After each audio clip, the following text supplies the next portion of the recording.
All right, fam, this your girl, Empress Dallas. As promised, I'm coming right back at you. We're going to talk about telepathy and, stuff like that. Anything, as I say, whatever comes up, comes out. I'm all about the esoteric, the occult. It's all spiritual. Let's get it.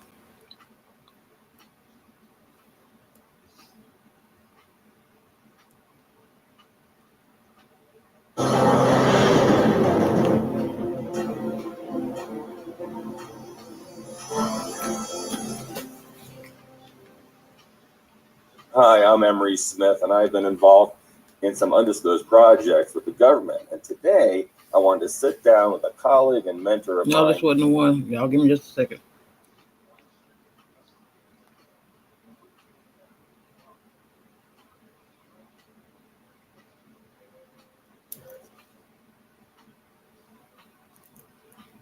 To develop or advance your skills like telepathy. Welcome to Cosmic Disclosure, our dear friend Emery Smith. Hello there. Hi, George. How are you? You are a master of many topics, my friend. Well, there's a lot I've been through and a lot I need to share. My aunt was a psychiatrist and devoted her entire practice to the art of telepathy. But she was convinced that telepathy was real, could be taught, but some people have this innate ability to do it. What do you think? Yeah, I agree with that. I think some people are just born through lineage, passed down from them genetically, that they have a gift of telepathy already. My case was a little bit different. I was able to learn it through someone who already knew telepathy. It's hard to learn telepathy just on your own. Right. You need a good teacher. You need a really good teacher, someone that's already mastered the art of it, because it takes a lot of dropping the mind and emotion down to communicate through space and time. And that's what it's really about. It's about using more of an emotional feeling in replacement of words, I'll say. Yet some of us, Emery, have this incredible ability to do this on our own. I think we're born with it, aren't we? Yeah, everyone is born with this ability. It's just we've been suppressed by all sorts of things, from the foods we eat and the scalar photometry and electromagnetic fields and things like this that have to do with that part of the brain and that part of the body that allows us to signal each other without using vocalization. It still is a type of frequency you're picking up, but it's from within time and space. When ET abductees talk to us, all of them say they communicated with me telepathically. Is this like a universal language, telepathy? Yeah, it's the universal language, definitely. The language of our future is really just a bunch of computer coding and numbers and telepathy.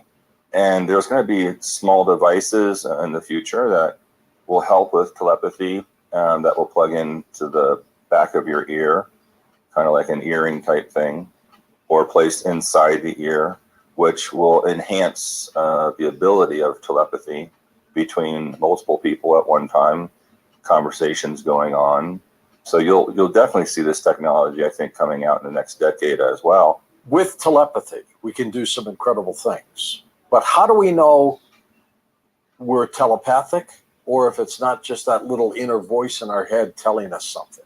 Well, it's kind of like you start picking up on things like maybe someone will pop into your mind, a family member. Right. And then all of a sudden your phone rings and it's them.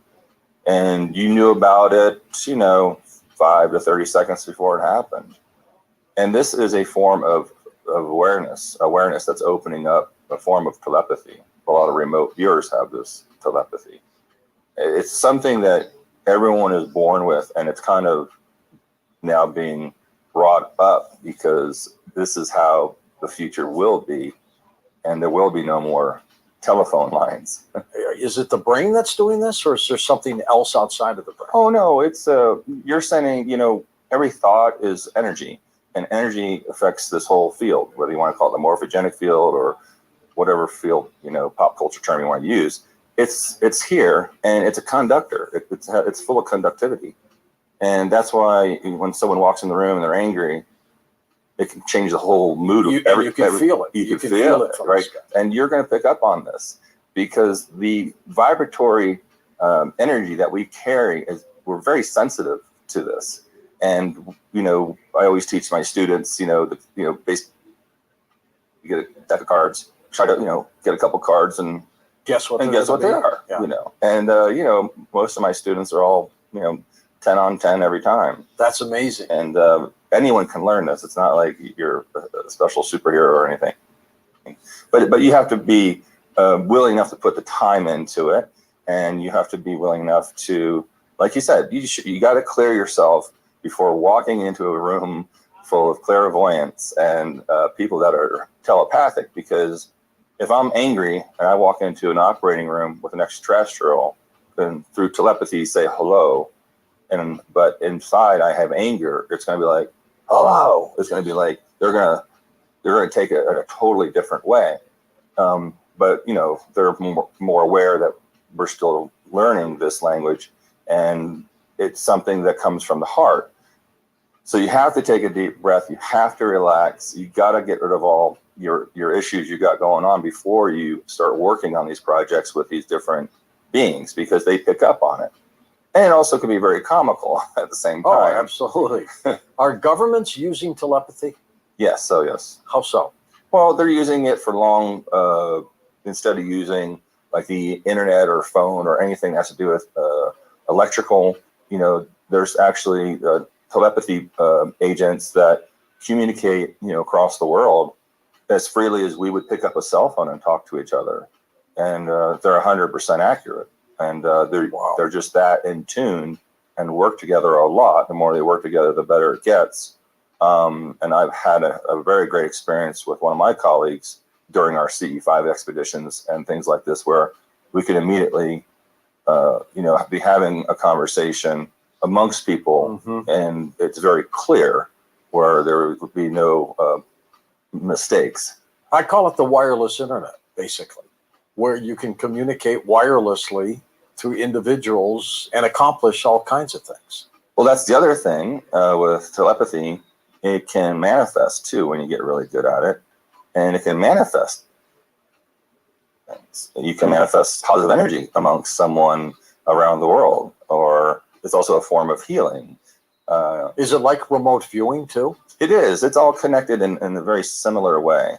Remote viewing is a little different because you're just tapping into the field. Right. Telepathy, I'm intentionally trying to communicate with you or a being, and the other person usually is aware of that too. So there's no guessing going on. We're actually already engaged. With remote viewing, you're tapping into something unaware and picking up on different shapes and colors and things, and putting that together to allow someone else to come to a conclusion of what you just drew or wrote on the paper. So it is a little different, but it uses the same field. If I want to telepathically send something to someone, can you intercept it? What if I'm like me to them and you're here? Can you intercept what my thoughts were? You can, but if you're really good at this, you can also just have a two-way conversation. And block you out? And block me out and block everyone else out in the room. But what if you're strong enough to basically you can intercept telepathy energies and contact between individuals and spy on them. Isn't that what the government Stargate program basically was? It was a remote viewing program, but it was a spying program. It was a remote, right? It's a spying remote viewing program that things are in the air and things are all over, and they're just grasping at these things and pulling them together and putting it together, kind of like back in the old days when we were picking up radio transmissions from our enemies, and they were trying to decipher things, and they might hear keywords, and then they would have to put that together. So there's information everywhere right now, all at your access. But to be aware of it is a whole other thing, because there's so much of it right here in this space. How do you hone in on just this conversation as opposed to another one? Or another one. And that takes this training, and it just takes a lot of training. Have you ever communicated telepathically with an ET? Oh, absolutely. On my daily work. I mean, when I was with an extraterrestrial or part of a project with an extraterrestrial, Many times, of course, working across the table from one, they kind of already know. I don't know how to block myself. So back then, so I would walk in and, they would chuckle or something and said, "Oh, you had a good night last night," or something funny to that effect, or "You're going to have a good weekend," because they know I'm going out on a date with a new girlfriend or something. So it was kind of comical to me because I couldn't hide anything, but they knew everything about me.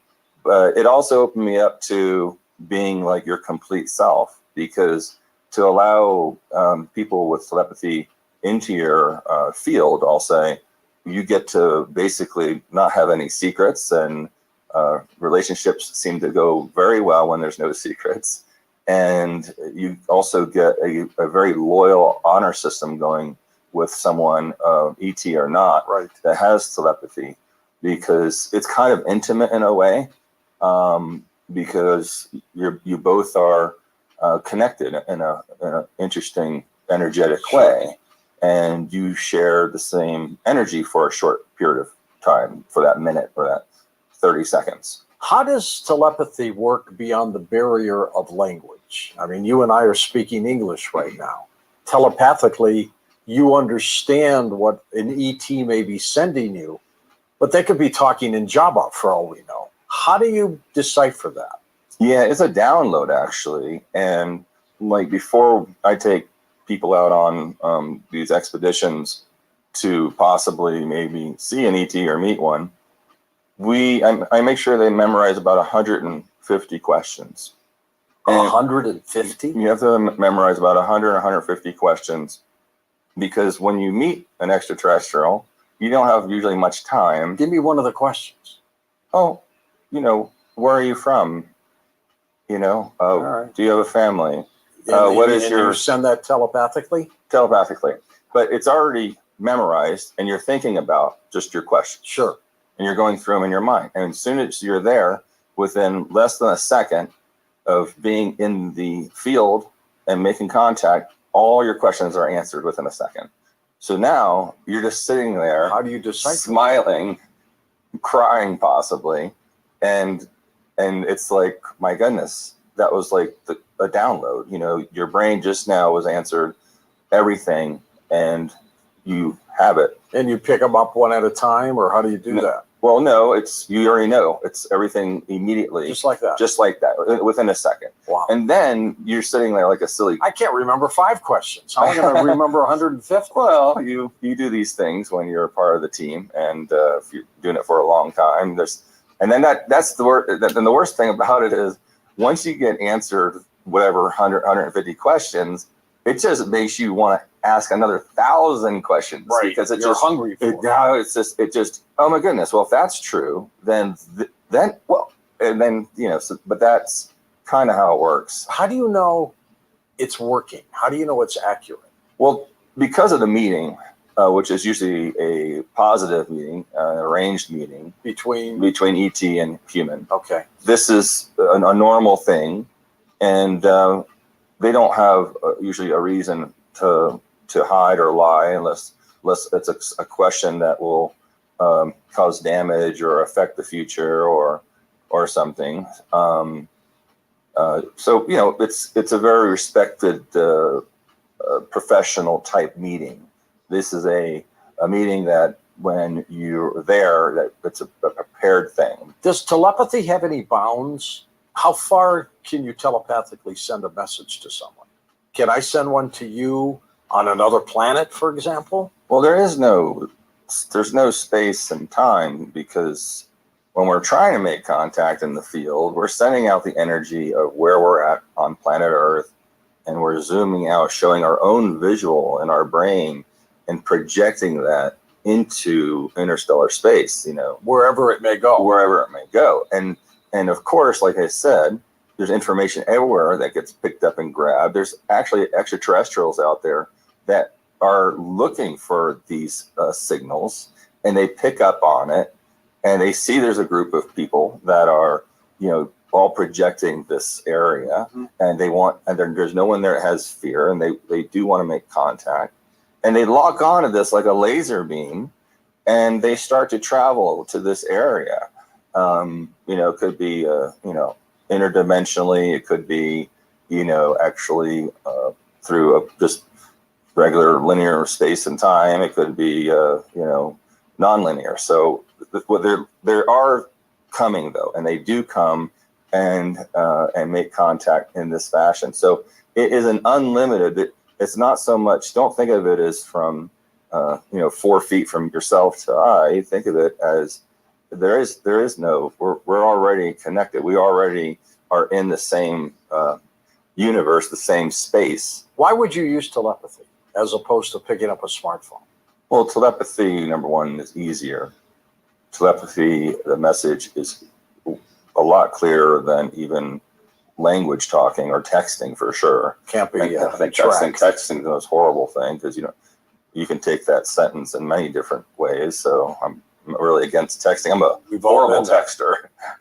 And so, and even speaking can also be misinterpreted depending on the mood and emotion of the person, because when you speak, you also are projecting energy.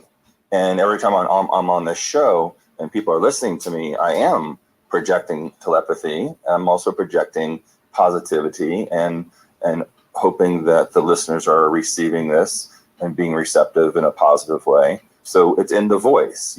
People can, people are really, listen to what you're saying, and you can hear it in someone's voice, if they're being genuine, if they're not being genuine, or if they're being, if they're lying, if they're, being upset about something and being judgmental. All this is, through the frequency, even through just voice. So voice is a very also thing you have to be careful with, especially when you're talking to other countries and other races with different languages just here on Earth. How would you use telepathy? In what areas? Well, I use telepathy in my relationships with people and colleagues. I use it also with projects that I'm trying to accomplish with the governments, and also when I'm working with scientists in the labs, which I still do to this day. There's something there besides saying, you should do it this way or that way. You can project it and insinuate it. And, humans are a little bit egoed at times. Not humans. And we sometimes, you have to be delicate. So when I'm communicating or when people are asking me how to solve a problem, I'll use my telepathy to help them get on the same page as me. And it's not a control thing. It's a free choice. But as I'm explaining something like I'm explaining now, like I said, it's about, listening and also projecting to get a positive outcome for the mission or whatever you're doing. Do you do it as a conversation telepathically with an ET or a human or whomever? Well, in the projects with the ETs, yes. Not so much now in the labs I'm working with, the civilian stuff. But, I do have a few scientists that I currently work with that have the ability to do that. And we will use it actually back and forth in conjunction with talking. If you've ever been a pet owner, you just know that there's a connection between you and the animal. Whether it's a cat or a dog, they know intuitively what's going on, and they seem to project telepathically a thought to you, and vice versa. Have you tried that with an animal? Oh, absolutely. The first time I learned about telepathy was not in the projects. It was on the farm, growing up with the animals, because I was always around dogs and cats and horses and, cows. And you were born into it. Right? Yeah, I was born into this, and it was just me and the animals. I was always pretty solo, kind of kid growing up with these animals. And I remember one of those tragic times was a moment where I was camping out, and one of my dogs ran into the tent and looked at me and said, "Shadow is dead." Oh. And I just looked at her. How did you just say that? I just ran out of the tent. You heard her, right? And I ran out of the tent, and there's my dog Shadow dead. must have got bitten by a rattler, I think. Oh, But the fact that it happened, I was just so like, and I looked back at, she was a wire-haired terrier, a mix, a mutt, and Shadow was a Brittany Spaniel. And I was so still in shock, number one, that I just lost my best friend. And number two, the dog is still looking me in the eyes to know that I have accepted this message. see, I told you. Right. So I picked up the dog and ran a half a mile home. And I remember my family coming out on the porch, hearing me yelling, my mother, father, and my sister and one of her friends who had just flown in.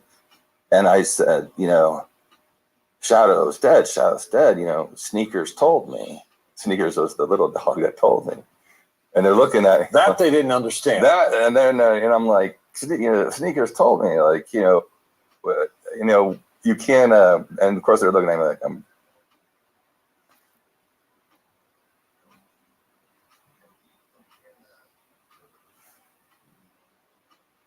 The channel. Thank you so much for joining me. Thank you so much for all y'all's beautiful love and support. Okay, I love each and every one of you guys. Thank you. Thank you so much. Oh, especially everybody that's been here, okay, since like day one. Okay, this time last year. I just love you guys. This is going to be a general message for Capricorn. This may or may not resonate, so please take what does and leave the rest. If it don't apply, let it fly. We always ask that it be good, let it be great, let it be abundant, of course. Any information you guys need to book a personal reading, you can check the description box below. This is going to be for Capricorn. All right. I got my big cards out here. Y'all been feeling called to like pull some cards from this deck. I haven't used this deck in a minute. So we're going to see what's going on here. All right. Oh, okay. Hold on now. Now, hold on now. Messages for Capricorn, please. Most important messages for Capricorn.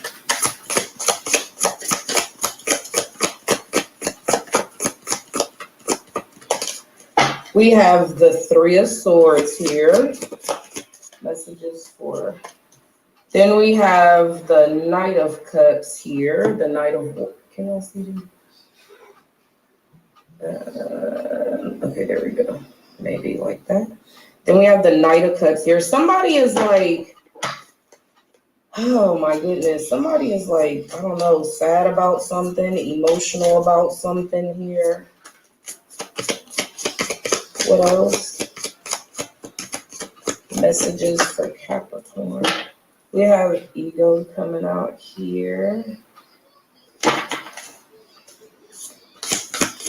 Somebody could feel like they're, I don't know, they're trapped, but they're really not. What the heck is this? Then we have the Ace of Swords coming out here, the Ace of Air. And then we have the Two of Cups. Somebody wants to like, somebody is like sad, okay? And wants you to like forgive them. There could have been something with like, okay, the moon cycles. Somebody, okay, I don't know. I'm getting a lot of spiritual energy, okay? There's like, what is this called? Oh, this is the Guardian Angel or tarot deck, but there's like angels all throughout this deck.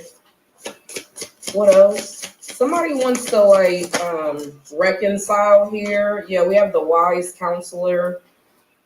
Somebody could be like talking to a counselor. January 5th, January 15th. But somebody could be like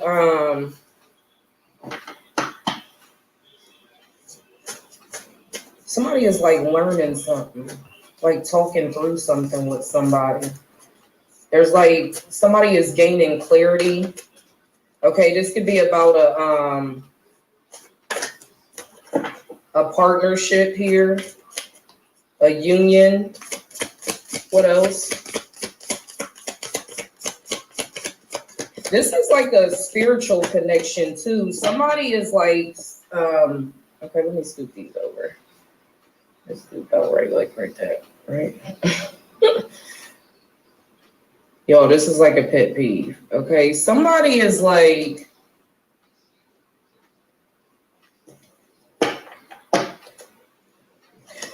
somebody also wants to know if you ever think about them.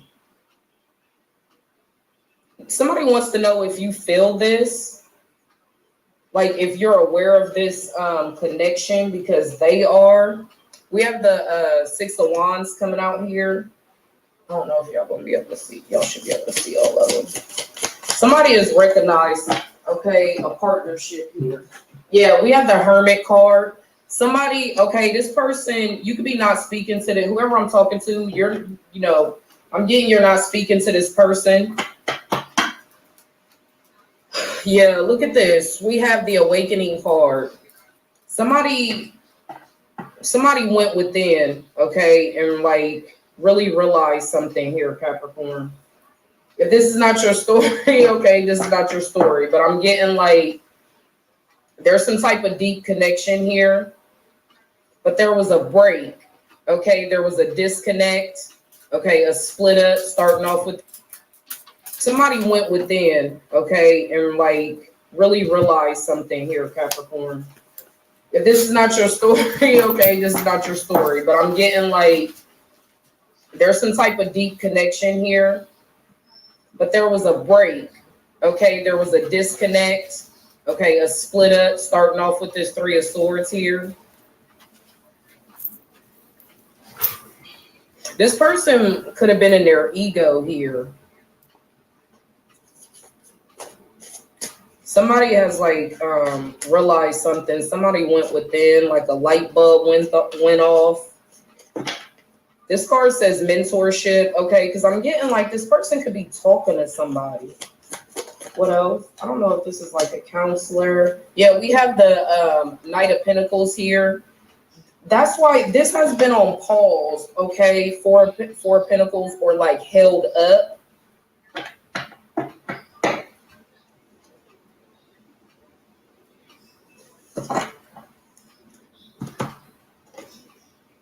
I'm getting, okay, I see the 4-4 here again too. Yeah, somebody's had to be really patient here, okay? Something's been like paused or held up, or yeah, look at that. The Ace of Pentacles and the Knight of Pentacles here. There's some type of stable opportunity.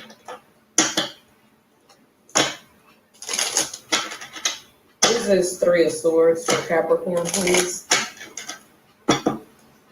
What is this Three of Swords for Capricorn?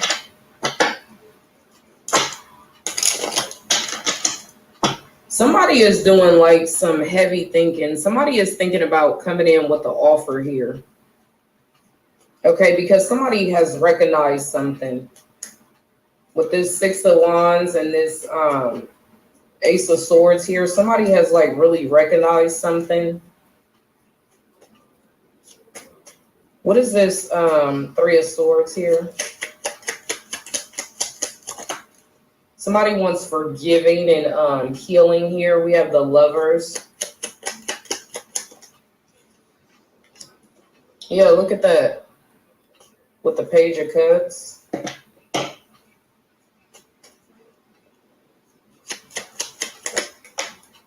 Yeah, Ten of Pentacles here. Somebody could like want forgiveness for not giving you like a commitment here, giving you too little. What is this Knight of Cups? Yeah, we have the look at that. Okay, somebody wants to. Oh, I didn't even look at that. Okay, right next to each other. Okay, somebody like knows something now. What else? King of Cups. Or Knight of Cups, sorry. Yeah, look at that. Three of Cups. Somebody wants to like reunite. Her be in your good graces. Okay. What else? Yeah. Somebody is coming. Okay, look at this. 6 of Swords here with the 4 of Wands. It's like something is being divinely moved. Something is being divinely. And look at this. This is this freaking King of Pentacles. Okay, this is like a counterpart here. 8 of Wands. There's some communication coming in. What is this ego? Yeah, 8 of Cups. Somebody was like, I'm telling you, somebody was emotionally detached. Maybe this person didn't have a lot to offer. I just seen 9/11, and I keep seeing that. I keep seeing 9/11. I don't know, September 11th. Maybe something happened, or I don't know. Maybe you need to look up that, angel number 9/11. What else? This, I'm telling you, look at this. This person was like literally like in their ego, living in their ego. Okay, emotionally detached here. Somebody could have been very like materialistic. Okay, somebody was in this, could have been in this energy of, I don't know. What is this ego? We have the Hermit here and the Justice. Yeah, I'm telling you, somebody didn't like had to go within. Somebody was like forced within to see something. Okay, something's been like illuminated here. What's this Ace of Swords?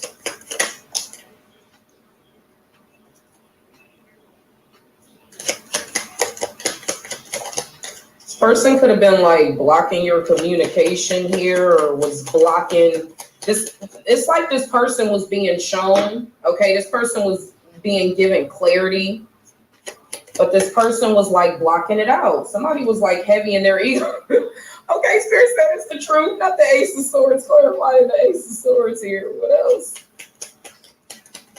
This person had to like do some adjustments here. Yeah, look at this. 6 of Swords. Okay, now we got the King of Cups showing up here. This person is being moved, okay, towards this. You could be this wise counselor here. Okay, just like the like Hierophant. You could be like this wise counselor. This 2 of Cups. Okay, this is a very deep soul connection here with you. What is this 2 of Cups? 4 of Cups. Yeah, this person rejected it, and now this person can't do nothing but keep having freaking dreams, downloads. We have the Page of Pentacles here. 1 second. Yeah, we have the 7 of Pentacles here. This person could have been like, I don't know, trying to like build up their money. What is this? Yeah, the Fool. Yeah, something's changed. This person is, there's some type of, okay, this person is coming in with good news. This person, for whoever's reading this is, it's like this person like rejected this. Okay, in the past, but now this person sees. This could have been somebody that you just had like a small thing with. You know what I mean here? Y'all know. I don't know, y'all. I just seen 1233. 1233. There could have, yeah, look at that. That Wheel of Fortune fell out. Okay, something is definitely like changing, shifting here. What is this wise counselor? This person is taking a leap where they're being guided. Yeah, look at that. 9 of Cups here. You could be over here sitting pretty. Okay. You are the wish fulfillment. Yeah. This person does nothing but think about this. Think about, when you guys disconnected here. Yeah. This person had good times with you, fun times with you. What is this wise counselor? That's all this person thinks about. You guys could have went out and had a drink together. I don't know where I'm getting at. Yeah, we have the Temperance here. Yeah, some people really could have went out and got a drink with this person. I don't know. What is this? Six of Wands here.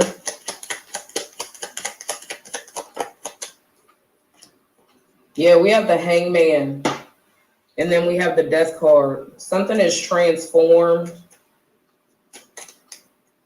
Okay, let me just put a disclaimer out here, okay, when it comes, okay, to tarot in general, okay, because I tend to pick up a lot of like these deeper soul connections, okay. You guys can, you know, label them as, you know, twin flame or what have you. I do, you know, me personally believe in the twin flame journey, but however it goes, we got to use discernment. We got to take these readings kind of with a grain of salt, you know, because these readings are, you know, all over YouTube. So just, you know, make sure you're using your intuition, make sure you're using discernment. You know, you could, it's no problems at all to check in with tarot just to, you know, kind of get that confirmation to what you already are feeling, what you already have an inner knowing of. But this should just be like, look at that. I just stopped shuffling. Two of Cups again. Tarot this should just be like confirmation to what you already know. You already know, Capricorn. If this is your story, you already know. If you don't already know this, and this is not more so feeling like a confirmation or okay, I know, okay, that's why I'm feeling that person or something like that, then this is probably just, you know what I mean, not your reading. And you know, we should all be watching all readings, you know, with a grain of salt, using our discernment. Okay. What else? What's this? Yeah, I'm telling you, something was like recognized here. What is this? Six of Wands. Like something, yeah, look at this. This person recognized they were running around here, okay, being chaotic, or this person was like, I don't know. I just feel like this person was in their ego.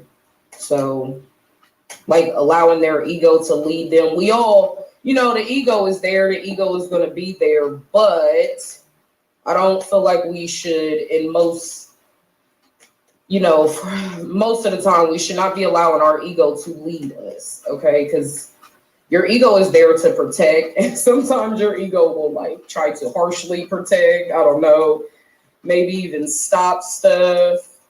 So I'm just getting this person was like leading with their ego. What else? Somebody could have been like, I don't know, materialistic. We have the Magician here and the High Priestess coming out. Okay, look, I'm telling you, Spirit that made somebody see something. Okay. This card literally says self-discovery on it. Okay. Spirit that made this person see something. Okay. Like, no, it's time for you to see something. Now somebody is trying to like manifest you. Okay. This wise counselor and this high priestess. Okay. This is like a spiritual couple here. What else? Yeah, Two of Swords. Somebody was trying not to see something. Okay, we have the Moon card. Somebody could have been facing a lot of fears. Yeah, there was like fears of like working on themselves here. Or working on something. Changing. I was picking that up in that last reading. What is this Knight of Pentacles?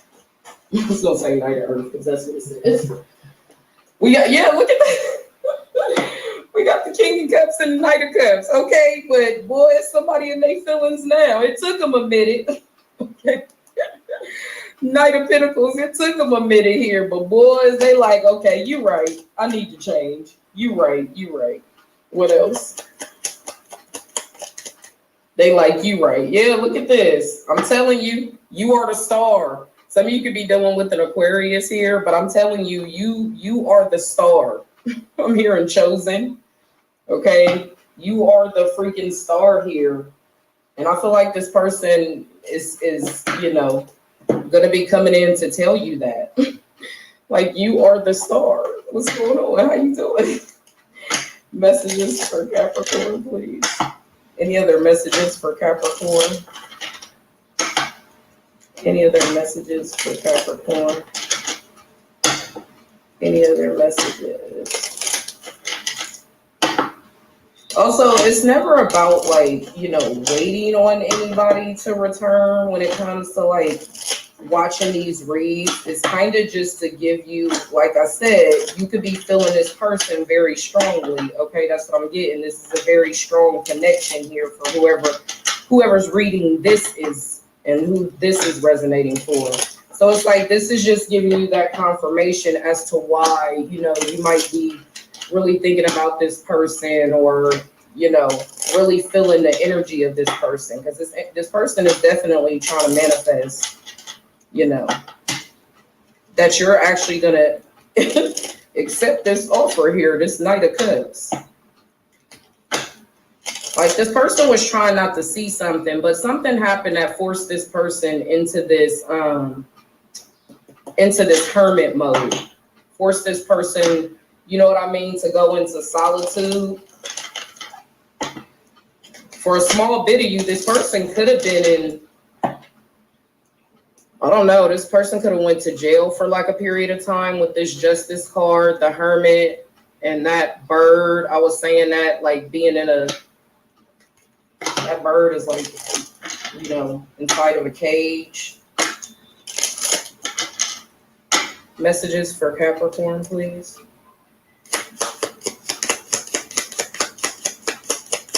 Messages for Capricorn. Messages for Capricorn, please. Y'all, and it really just be like, because you know what I was just getting in my head? Like spirit, I don't think people be understanding, or I don't know if this is just me that thinks this widely. Like when it comes to it, I just was looking at this Wheel of Fortune. When it comes to spirit trying to like give somebody the sign, everybody has free will. So, you know, spirit can give like the signs, the synchronicities, you know what I mean? The little pushes or whatever the case may be.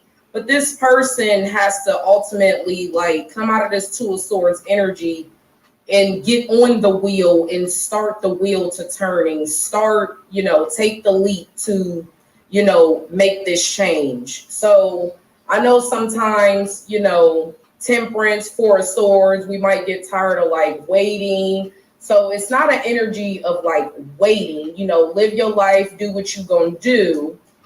However, I'm just letting you know, somebody, okay, somebody, this King of Cups here, okay, could be a Cancer, Scorpio, Pisces. For some of you, doesn't have to be. It's like, you know, this person is spinning back around here, okay?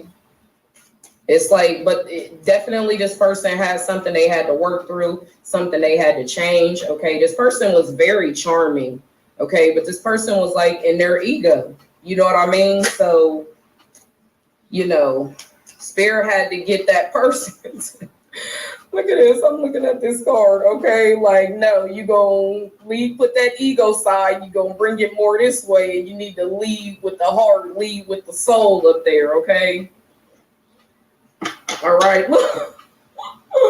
Y'all, you know what I'm getting. Look at this girl up here with this book, okay? Everybody is like in the book. They pulling out any tricks they can think of to get this person to turn, to get this person, okay, to make this change, to see what's going on here. Like, Spirit been working hard, okay? Spirit been working hard with this person. What else? Messages for Capricorn, please. Oh, something for it. Are there any messages here for Capricorn with this spread? Okay. Yeah, look at that. Self-indulgence. I'm telling you. Look, outdated thinking. Okay, camera. But this person has definitely been reminiscing. Okay, you've been on this person's mind. Maybe that deck doesn't want to talk. So we're going to try a different one here. Y'all, let me know if this resonates, okay? You know, official story. Not every you know what I mean, read and it's gonna resonate. But what I'm getting for this is like somebody is coming back. This person, you know, they were made to see, or they're being made to see here. Messages for Capricorn, please. For some of you, this person could be somebody that gets a lot of attention. I don't know. I'm picturing like somebody like real sexy in my head. Okay, we have chemistry coming out here. There's a strong magnetic attraction here. Okay. Listen, this person is like charming. I don't know. Cute as fuck, sexy as fuck. I don't know what's going on here. Okay, that fell. So we have you deserve love. You are lovable. Yeah, don't ever you don't have to sit around and, wait for anybody, because again, this person, Knight of Pentacles, okay, that's some slow moving energy here. But this person, wants you to choose them. Okay, you can have a lot of options now, Capricorn, and it's like this person wants you to choose them. This person wants you to accept their offer. Look, they gonna come in ready too. Okay, he got all his gear on. He ready. He looking good. He like, okay, I'm ready for whatever. Look at this attraction. This person gonna be out here looking good for you. What else? Yeah, this person is like, you deserve love. Express your love. Go ahead and make the romantic gesture. I'm telling you, look, this person is like coming in. Ooh, wait. Ooh, wait. We have reconciliation and religious factors coming out together. Okay, so it says someone from your past is returning to your life. And then religious factors, your love life is influenced by your religious upbringing and spiritual path. Yeah, this person, I don't know, this person could have been brought up like this. Yo, legit here, don't wanna be a player no more. Hey, that's what I have for you, my beautiful babies. Don't forget to like and subscribe. Until next time.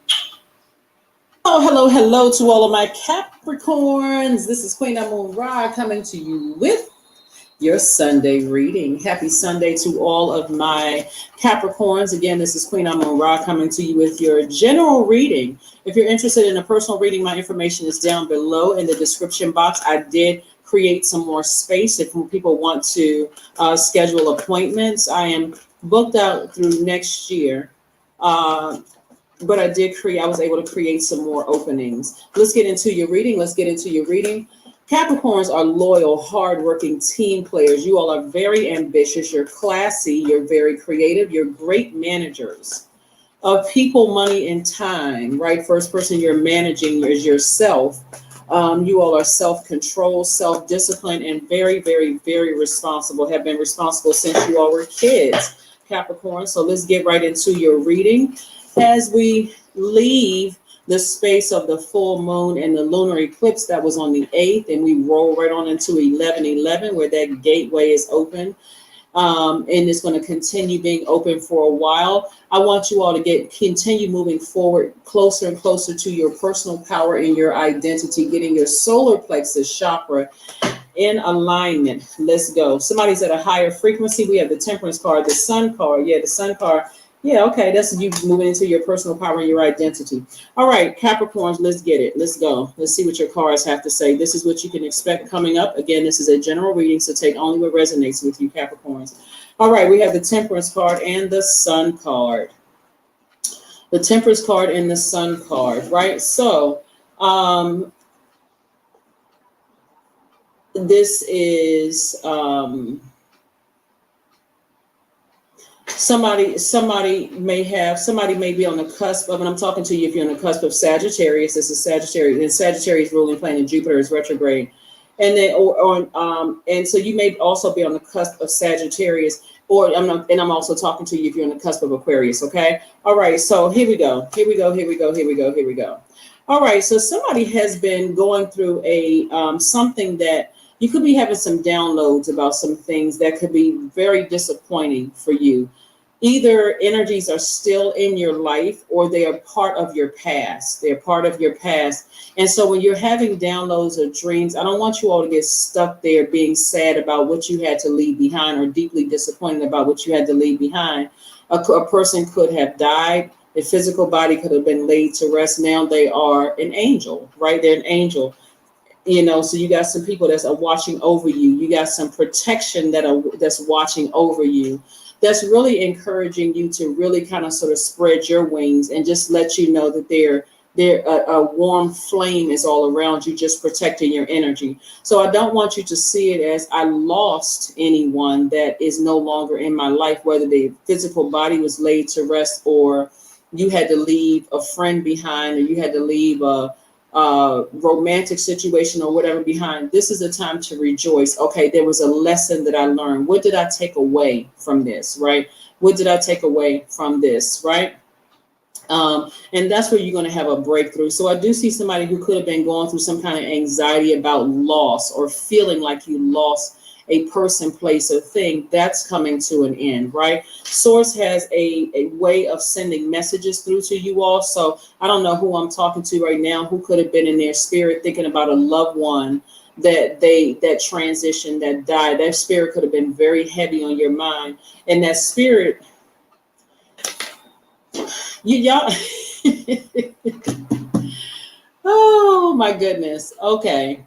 When I tell you, when loved ones, trying to get messages through to you all, will commonly come through us, people who channel energies, and my portal is wide open to receive messages, but somebody is telling me to tell you, and one of your guardian angels or a chief guardian angel is telling me to tell you, Capricorn, is you're stepping closer and closer towards your life goal, your life purpose, right?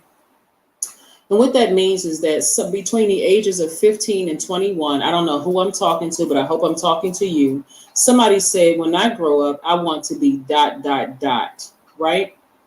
And so somebody is saying to you, you still have time to be ... right?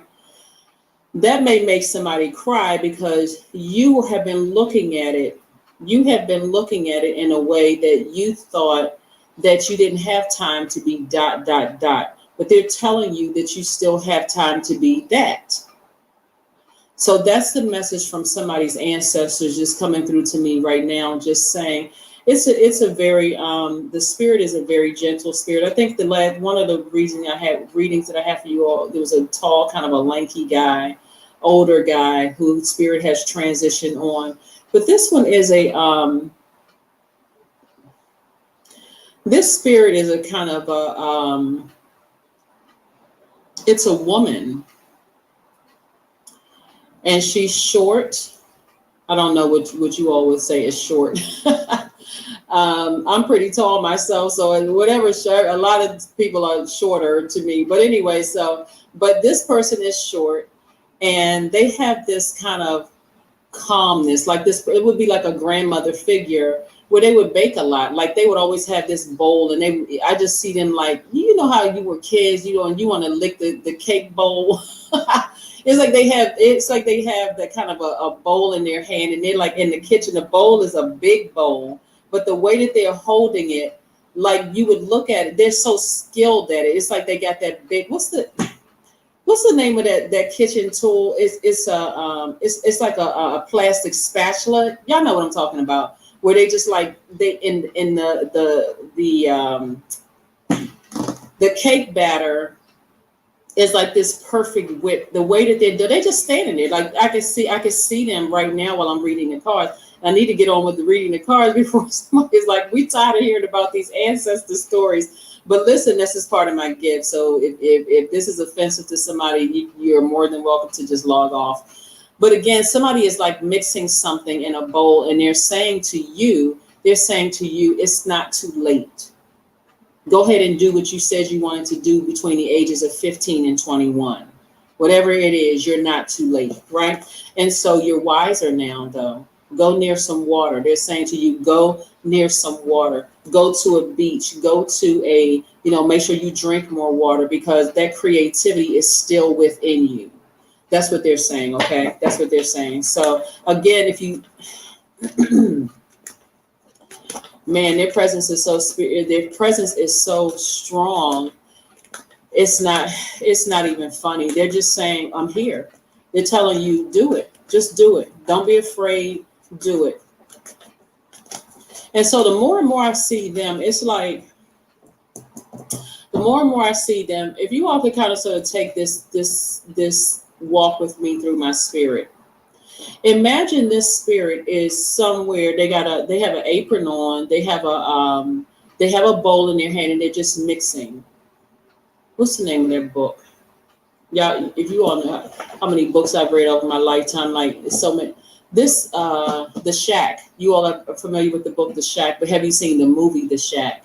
And how in the book the woman is described as a person.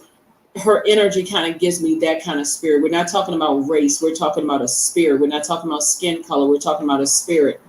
But the more and more I see her, I also see around her, and it's like a network of your ancestors, and it's just growing larger and larger and larger and larger. It's like you have a sea as far out as you can see is your ancestors right there, and she's just like at the head of it, just saying it's going to be okay. But it's such a gentle voice, and such a gentle spirit, just really encouraging you, Capricorn, to do that thing you said you wanted to be between the ages of 15 and 21. Somebody needs to really sit down and think, what did I want to be when I was 15 or 21 years old? So for instance, if you said you want to be a singer and you feel like you're at the age, or even if you feel like you passed that age, and so something having to do with music or creativity, like start your own label or write songs for people or mentor somebody in, that's doing something musically or something like that for you. Like something has been real heavy on somebody's spirit lately, and you have the backing that you didn't think that you had. You got to remember that when people transition, they become your ancestors. When your loved ones transition, they become ancestors. They are you. You are them, right? And so there is some energies out here who actually wanted to see. We kind of sort of, this is, so the 10 of Swords and the 8 of Swords. Where's the other card right here? I want to look at this right here. And then also the 5 of Wands. Some of you all have given a lot of your air, meaning a lot of your conversation, a lot of your power, your intellect to something where people wanted to see you like this. Self-sabotage. This is self-sabotage right here. They didn't want you to see your vision for your life.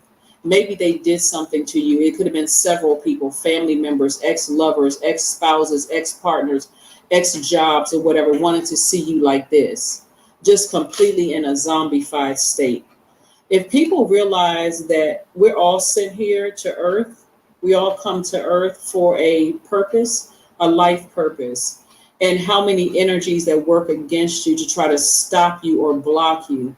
But if I can't drive any other point home to you all, Capricorn, there is not a human being on this planet that can stop or block what Source has already predestined. They cannot stop or block it, right? The only thing that can stop or block it, you can't even stop it because it's already predestined for you to be powerful. You're too smart and you're too powerful, Capricorn. You've given away a lot of it, the fear, the doubt, I'm nervous about this, I'm nervous about that. But you're going through a rebirth that people are not going to expect that you're going through. This is not the time for you to go out and be frivolously spending because you're nervous about this rebirth that you're going through. This is 4 of Pentacles. Matter of fact, Source is saying to you, find something that nurtures your spirit. Find out what your moon sign is and nurture your spirit that way. Something that you're very passionate about. You have 4 planets that are currently retrograde right now: Mars, Jupiter, Neptune, Uranus, and we just came out of a lunar eclipse on the 8th. It was a total lunar eclipse where you were able to go back and identify what was family family trauma, family trauma, childhood trauma, ancestral trauma. So let's say, let me make sure I'm clear with you all. Let's say between the ages of 15 and 21, there was a family member who was exactly what you said you wanted to be. I'm gonna just throw something out there. Let's say when you, between the ages of 15 and 21, you had an aunt or uncle who was a fire person, right? Fire person or law enforcement or, you know, a singer or a rapper or a songwriter. And you said, wow, when I grow up, I want to be that, right? I want to be that. Like a lot of kids will say, you know, you introduce kids to a lot of things. They say, I want to be that. This week, next week, I want to be that. This week, but it's something that just never leaves your spirit, right? Something traumatic could have been like they died. That could have been traumatic for you. That's like, wow, I wanted to be that, but now I'm sidetracked because this person that I wanted to be like in my family died. That could have been traumatic for you, right? And so this is where somebody has to get their focus so laser. I'm talking about laser focus on what you said you always wanted to be when you grow up, that you got to be able to block out everything. You know, kind of like when you say you want to go to school, you could be the first person in your family say, I'm going to go to school. The first person in my family that's a police officer, the first person in my family that went to law school, or first person in my family that was whatever. I got to block out everything. I got to block out the negative comments. I got to leave behind family members that didn't support me. I got to leave behind the naysayers, the haters, the people who were threatening me. Their energy was threatening to my universe. I got to cut all of that off so I can like really lock in. I'm talking about laser focus lock in. If you all could see all the family members, that's why I see so many sword cards out here. I'm telling you, this right here is all ancestors. If you all could see the amount, it looks like if you're at a high elevation and you look over and you see like the top of trees, if you've ever gone to like a park and you went up to a higher like elevation or whatever, and you look over and you see all of that expansion, it's farther back than that. That's how many ancestors you got backing you, right? So anybody here on earth that is trying to start little petty quarrels or arguments with you and keeping you distracted, if you can't just come, if you just cannot take that blowtorch and blowtorch that bridge to a smithereen, you're not blowtorching them, but you're blowtorching the bridge to a smithereen where they have no more access to you. None ever. They can't call nobody. They can't email you, text you, nothing, DM you, nothing. That's how y'all need to be coming through, because y'all are some powerful somebodies.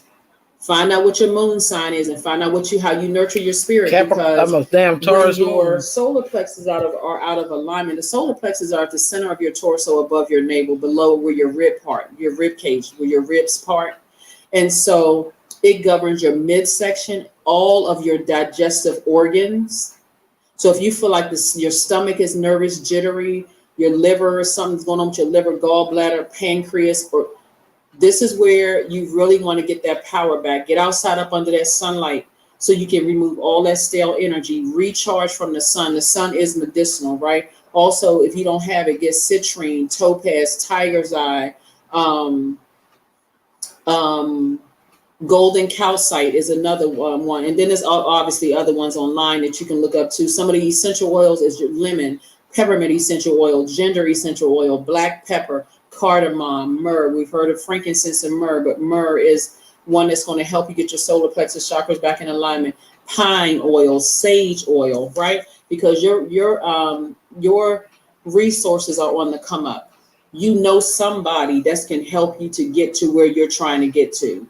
You know somebody that's going to help you get to where you're trying to get to. So if you have any distractions around you right now, Source is trying to increase your resources. So please don't automatically go and decrease them by doing any kind of emotional spending. So I do see soulmate energy coming across somebody's path. Your soulmate could be a good friend. It could be a family member. It doesn't necessarily have to be a romantic interest. But soulmate, this person just knows how to nurture your spirit, but you have to know what nurtures your spirit. Moon sign, right? What mothers your spirit, because that's also where your money lies too. Yeah, that's also where your money lies. So let's see what else we have here. 5 of Cups. Yeah, somebody may have been lamenting over something, but it's time to stop lamenting and it's time to start taking action. So hopefully this video plays a part in somebody getting up from that space of overthinking something, over nurturing something, like, you know, feeling helpless in certain areas, and just get up and take your power back. Get up, get laser focused. Get up and get laser focused. Get up and get laser focused. Yeah, but that fire, that third eye is wide open. Yeah, so I see new inspiration coming across somebody's path. Like your third eye is opening. It's already actually open. It's not opening. It's so.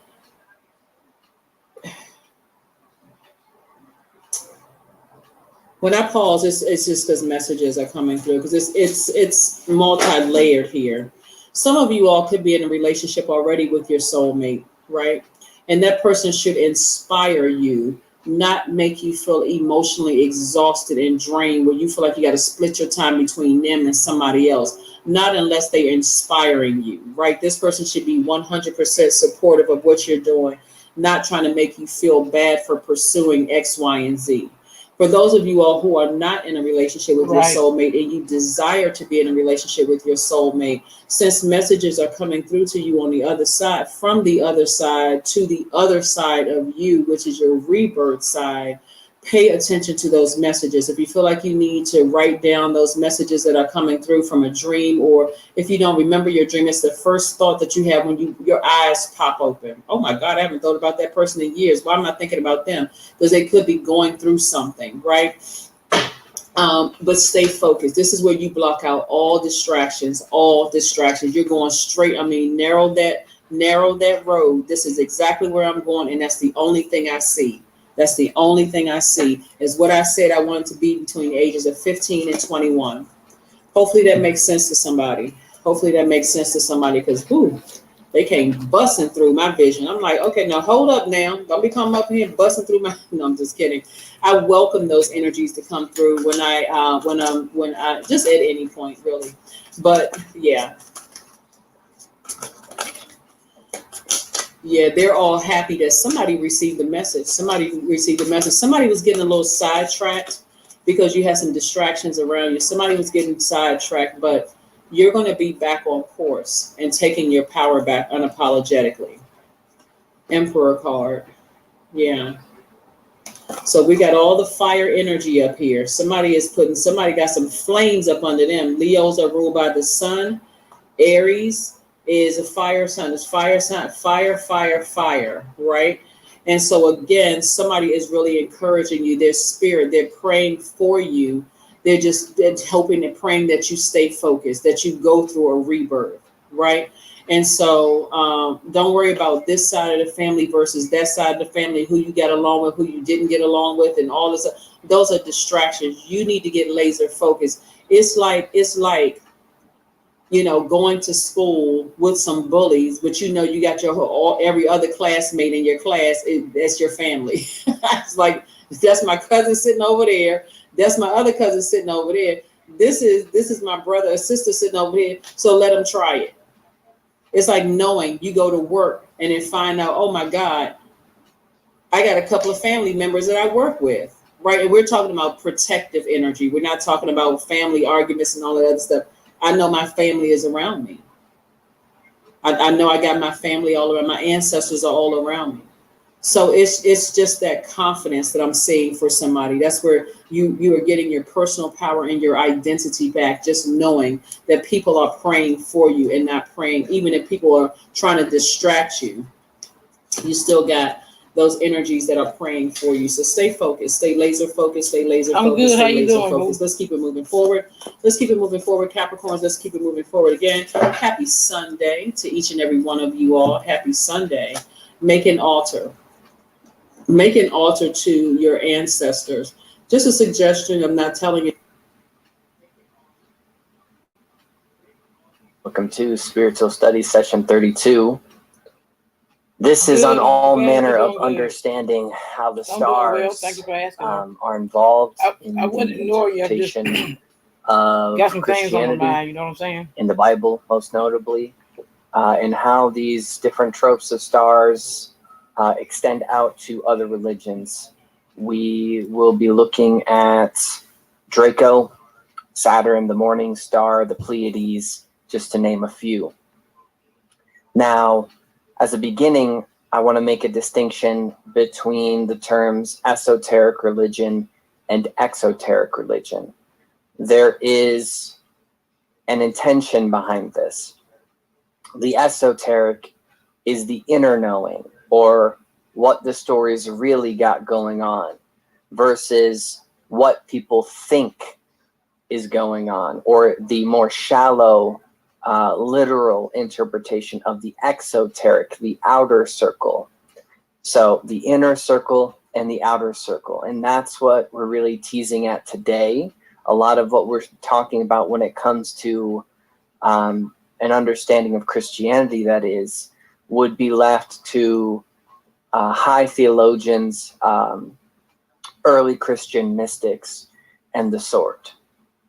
So, is it a coincidence as a beginning that there are 12 disciples and 12 zodiacal signs? That each of these revolve around a sun? Is it a coincidence that there are 4 principal gospels in the 4 corners of the earth? This in Christianity being Matthew, Mark, Luke, and John. And that there are 4 navigational directions, or 4 fixed signs in the zodiac, or the directions that are called in pagan ceremonies.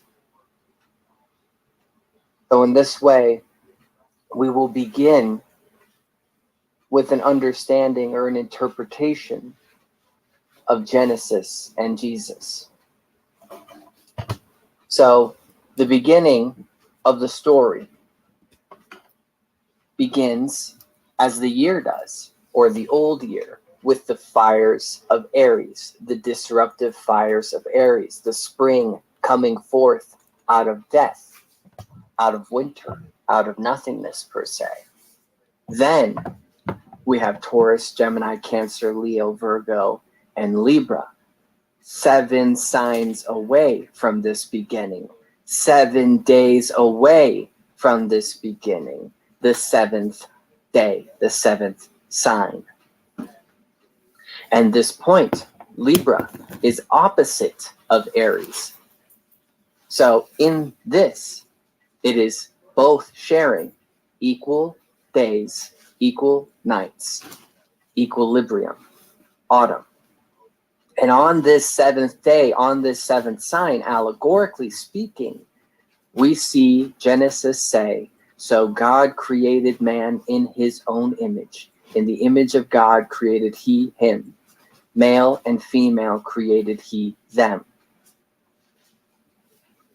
So this is the balance that's struck. Libra is the scales. Masculine, feminine, male, female. It is on the 7th day that it's the climax of material creation. This is all taking place in an astronomical fashion. This perfect union of the sexes. Then comes the fall. Literally, the fall. Through Scorpio. On the 8th day, per se. Banishment from Eden. The victory of something that we'll elaborate on a lot today. The victory of Satan, or the victory of winter over summer. And then comes to, through Sagittarius, comes to Capricorn. And as we've discussed in a previous session, the 21st is the solstice. The sun appears to die for 3 days because It doesn't go up or down a degree in the sky. It maintains its same position for 3 days. And then on Christmas or Christmas Eve, depending, it rises for the first time after these 3 days of nothingness or of death per se. And it rises, and it's now in the sign of Capricorn. The sun begins to move, and at midnight is born.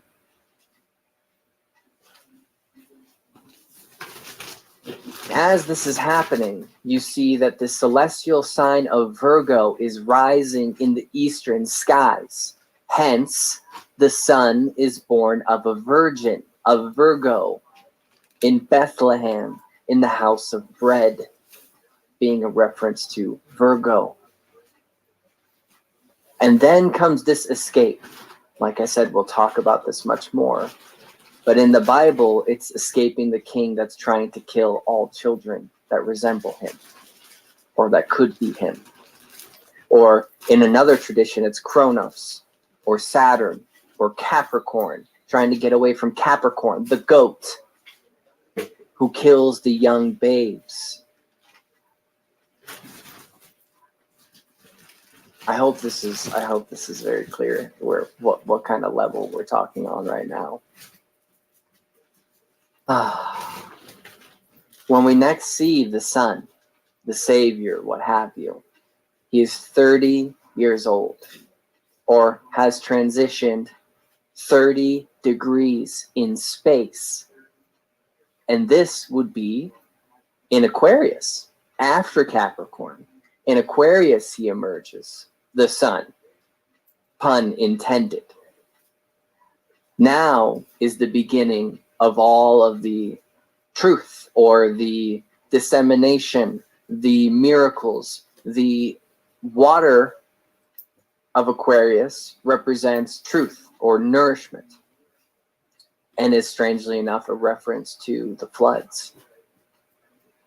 Now, in order to get into this a bit deeper, that's a good setting context, but I have to bring up the precession of the equinoxes. So Aries is the constellation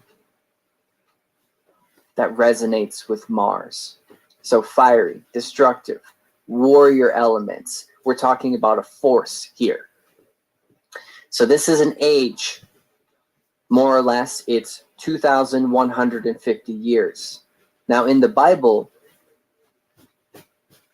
not counting Genesis and all the events of Genesis, we see aspects of the age of Taurus.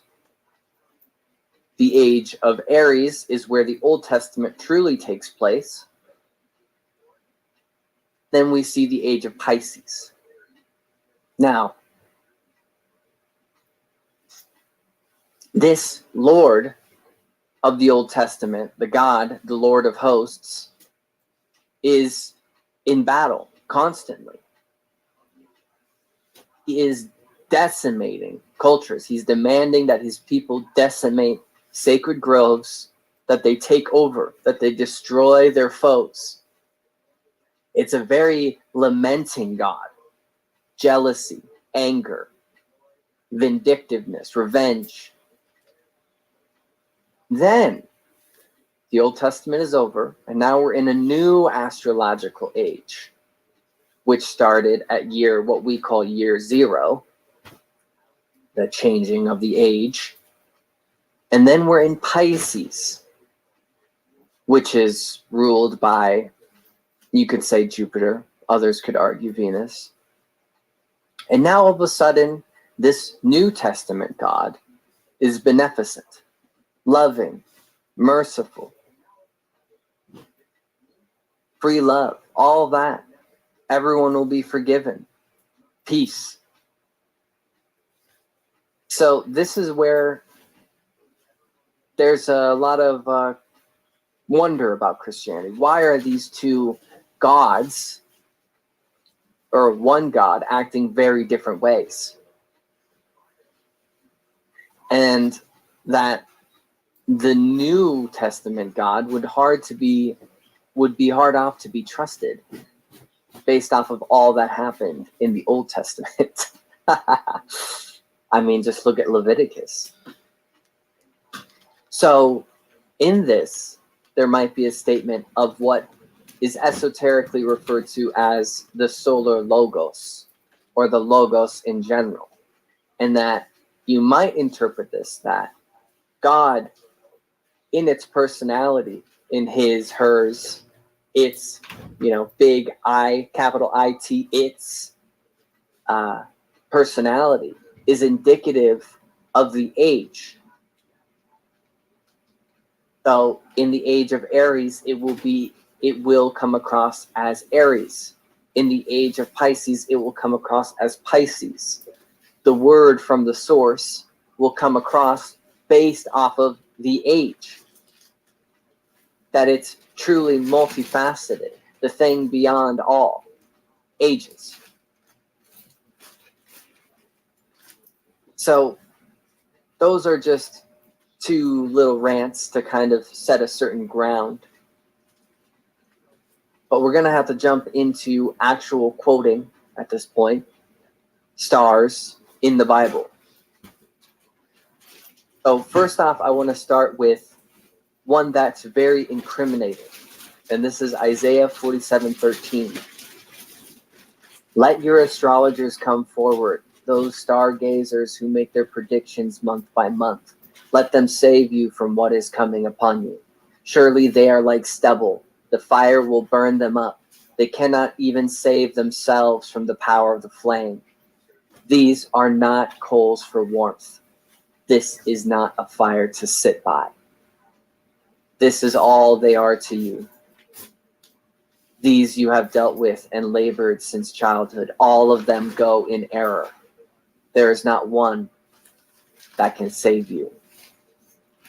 So this seems pretty direct in a kind of condemnation of stargazers, of astrologers, of people who understand the stars. And this, I would argue, is where Christianity is splitting the esoteric from the exoteric. If you really want to understand what's going on astrotheologically, or to interpret this more symbolically, the under layer of this, you have to know the stars. You have to. And then we'll find, as I'm going to quote here, that there are so many references to the stars, very contradictingly. So, Job 9:9, who makes the bear, Orion, and the Pleiades, and the chambers of the south? Those are three constellations. Can you bind the chains of the Pleiades or the cords of Orion? Job 38:31. Amos 5:6 or 5:8. Seek him that maketh the seven stars and Orion, and turneth the shadow of death into the morning, and maketh the day with the night, that calleth from the waters of the sea and poured them out upon the face of the earth. I mean, bam, bam, bam, there it goes. Revelations 1:16. And he had in his right hand 7 stars, and out of his mouth went a sharp 2-edged sword. And his countenance was as the sun shineth in his strength. This is all hearkening to an astronomical observation. Revelations 1:20, the mystery of the 7 stars which thou sawest in my right hand, the 7 golden candlesticks. These are the 7 stars of the angels of the 7 churches, and the 7 candlesticks which thou sawest are the 7 churches. So what? Revelations 2:1, unto the angel of the church of Ephesus write, these things saith that he holdeth the 7 stars in his right hand. Again and again with the 7 stars.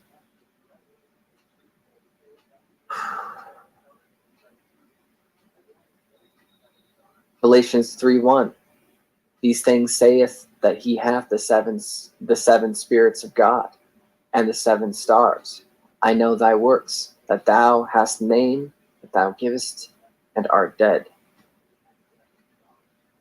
So this frequent reference, like throughout, of the 7 stars and the direct name drop of the Pleiades, at the very least, in Job,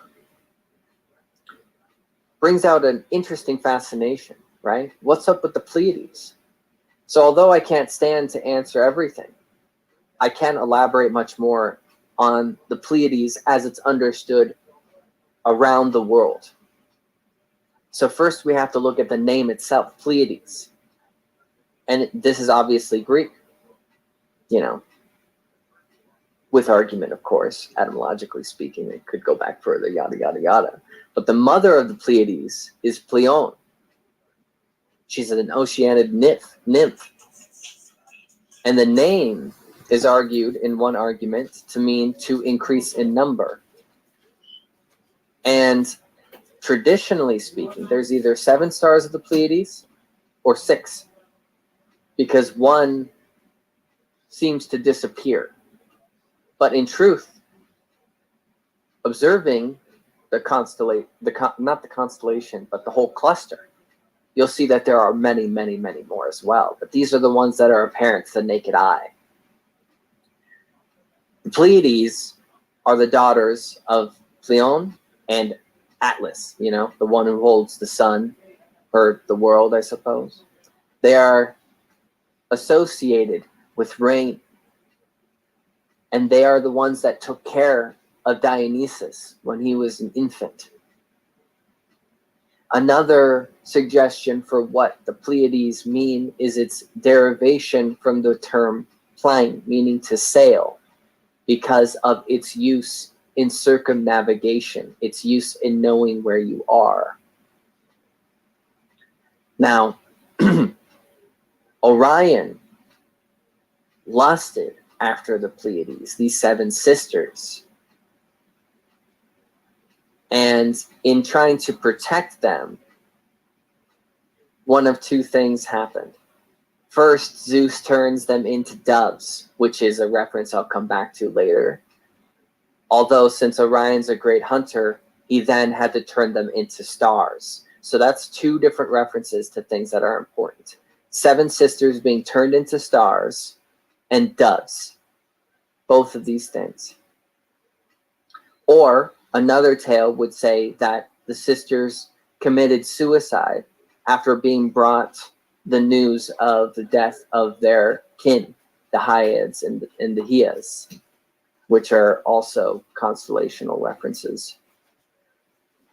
So when it comes to more specificity, there is a tale of the one that vanishes, and this is argued to either be Merope, which dimmed because of her shame with consorting with a mortal, or it could be Electra, which dims because she was upset. Yeah, I remember or that. she still Y'all ever is see? upset I'm into the with the comics. demise of You know, there Troy, was a superhero, which were her descendants. Electra. But an Remember? interesting one of note I just watched it is the other day. Maya, the leader of the Pleiades, which is etymologically a fascinating name, Maya, that has many different leads to it.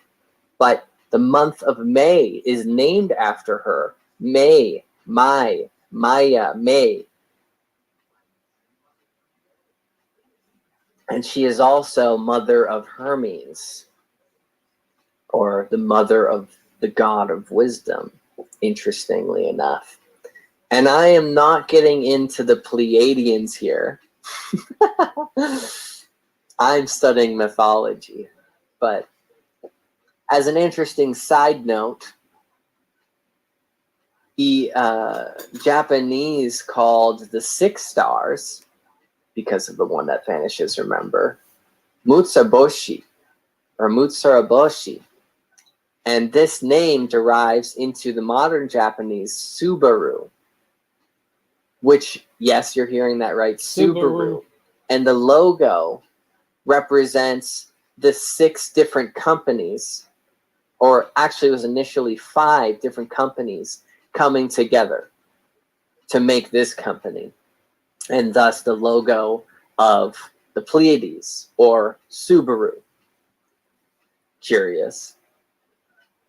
Now, when we look at the Berbers in the northern Sahara Desert, So this is just the pre-shuffle, but it's already a whole reading in itself. I mean, we're going to put these cards back and we're going to do a full, formal spread. But Six of Swords. So the very first cards out were Six of Swords. That's leaving a difficult situation, and it's not.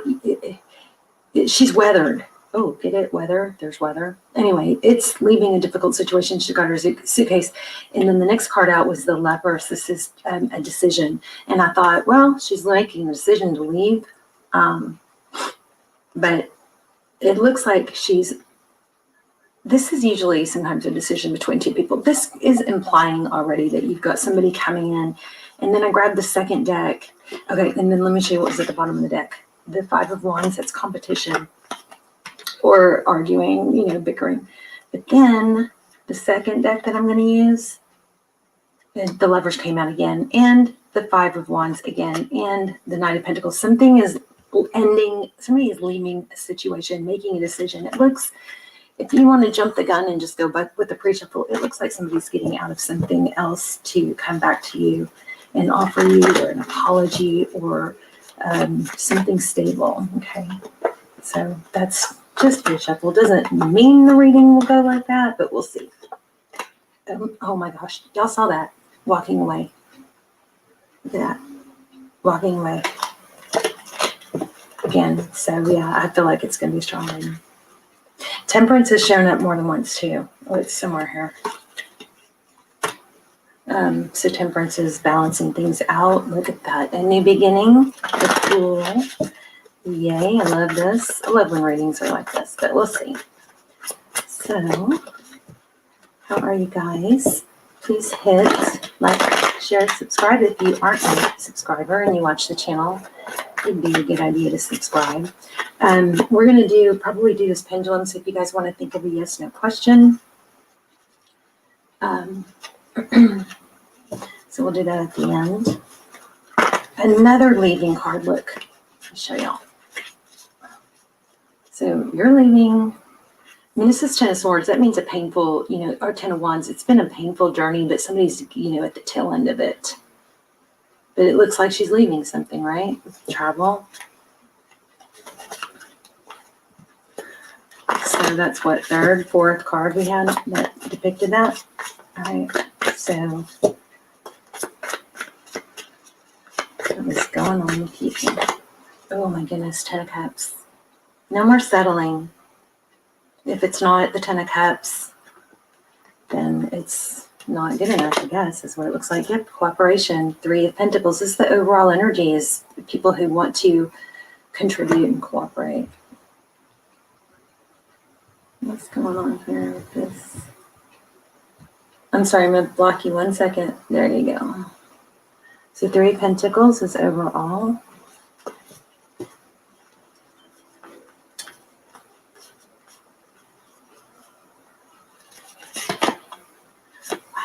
The Empress. The person on your mind is thinking about the Empress. Maybe the Empress is somebody that's all about self-love. This is a Pisces energy, also Libra, but this could be, somebody that nurtures. It could be a pregnancy or a mother, but it's definitely the Queen of Queens.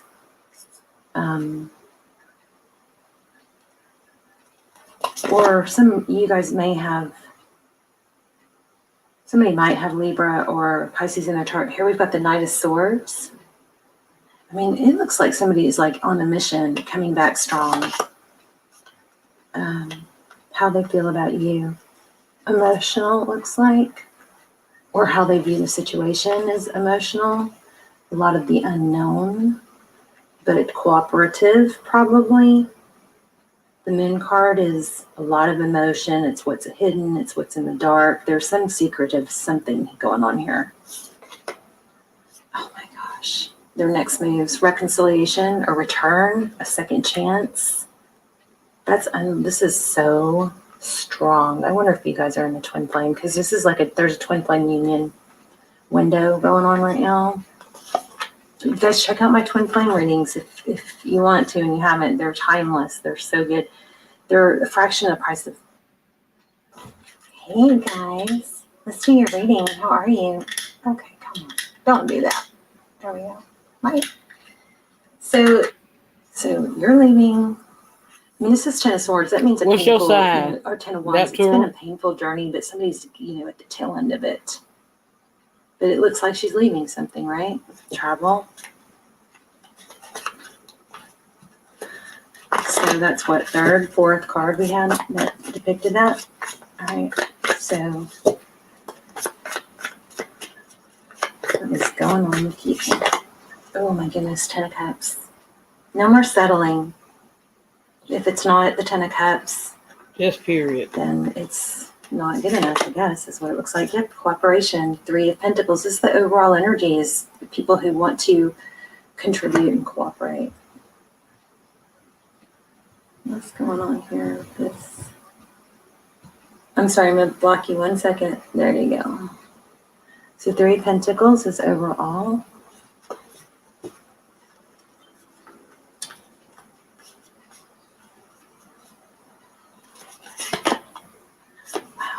The Empress. The person on your mind is thinking about the Empress. Maybe the Empress is somebody that's all about self-love. This is a Pisces energy, also Libra, but this could be, somebody that nurtures. It could be a pregnancy or a mother, but it's definitely the Queen of Queens.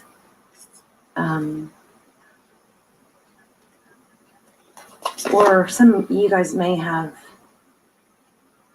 somebody might have Libra or Pisces in their chart. Here we've got the Knight of Swords. I mean, it looks like somebody is like on a mission, coming back strong. How they feel about you. Emotional, it looks like. Or how they view the situation is emotional. A lot of the unknown, but cooperative probably. The Moon card is a lot of emotion. It's what's hidden. It's what's in the dark. There's some secret of something going on here. Oh my gosh. Their next moves, reconciliation, a return, a second chance. Okay. This is so strong. I wonder if you You're guys the are in opposite twin of flame, because this Capricorn. is there's a twin flame union window going on right now. You guys check out my twin flame readings if you want to and you haven't. They're timeless. They're so good. They're a fraction of the price of personals, and I do those instead of personals. I need to do some more. I haven't done any in a while, but they're so good. They're kind of like freaky good. Okay, so anyway, the King of Wands, passion, which you cannot see. So, you may not even know this is happening. Oh my gosh, you guys. Two of Cups. Tarot's advice. Two people that love, two people that show up, two people that give. So when you have somebody coming toward you, this, I think, would be, if you're going to follow it, that advice is pretty much saying, give. Make this person a priority as well, Maybe you need to break some habits, or somebody needs to break some habits of maybe acting nonchalant or working too much or something like that. But this is passion. And this is what you cannot see. There is so much passion here, and it's showing here too. Beautiful. The Hermit card, that's kind of like an enlightenment. The Hermit goes off on his own to shut out the noise and seek enlightenment. Wisdom. Soul searching. Four of Swords. We're looking at, we're just getting these are just going to be clarifiers for the row. And we'll clarify more if we need to, but we may not need to. Four of Swords, that's healing. And look how these two mimic each other. Look at the body language. They're both doing that. So kind of crazy, this reading all the similarities, but this is healing itself, taking care of oneself. Probably somebody, you or this person, is not going to short themselves anymore. They're going to come back to what they love or what they know will set them free. Page of Wands, communication, freedom, playfulness. Ace of Swords, truth, clarity. Somebody has figured out how much, oh my gosh, This is like a Zen energy, the Seven of Wands. It's kind of like knowing your value, not holding, not. It's in a place where you don't need to get into other people's dramas, but you're not going to be a doormat either. That's that Seven of Wands. But this Ace of Swords, this is victory after a battle. It's truth, clarity. After like kind of being down the rabbit hole, look at all the calculations. See the mathematical calculations. I got a well, you know, since the Scorpio season, I always try to do a Scorpio, you know, play a Scorpio reading. This is Capricorn now, because you know I'm a Capricorn sun. But I'm a Capricorn sun, Taurus moon, Leo rising. I got my birth chart. I know all my placements. I'm a Scorpio North Node, and you're supposed to listen to that too, because that's your purpose, as I always say. I put in there, y'all can go to astrolink.com. It's an app where you can download the app. That'll give you all your placements, put in your information at your time of birth and everything, your city. Or you can go to astrocafe.com and look it up there. But I have both. I have the paper and I have the app, because you need to know all your placements. But I have a Cancer reading I'm going to play. I don't know exactly what it's going to play, but I got it in the playlist. I have a Capricorn that's going now, Scorpio next. And I don't know, Capricorn, I got it. So Cancer, it'll be in there somewhere. I might do it after the Scorpio, which is the next one.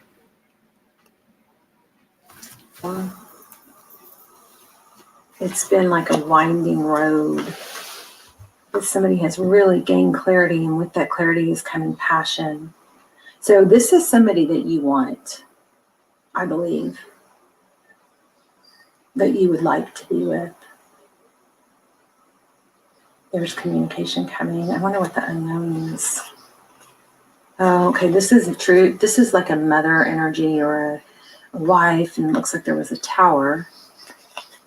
Somebody maybe had a fallout with somebody else. I don't know. I don't know if I'm going to keep using this deck. I feel that's other one I want to use because that had some cards fly out. But this is beautiful. I do want to know what's going on with that moon card.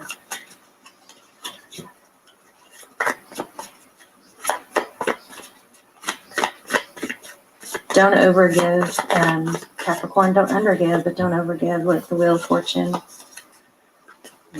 Oh my gosh. Look at the bottom of the deck. Lovers again. That's the third time. The Wheel of Fortune. This is destined. This is really kind of calling for truthful communication, and don't shorten it. Don't cheapen it.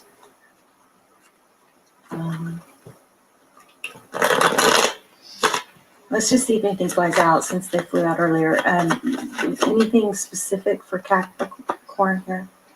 Magician, Aries. Make sure you're clear on what you want. When you're clear on what you want, don't waffle, is what I've just felt from that. And be honest about it. Oh, my camera just went out.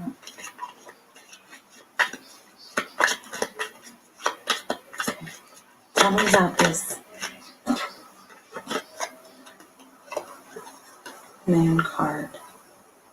So it was upside down, I believe, which is, this is a missed opportunity.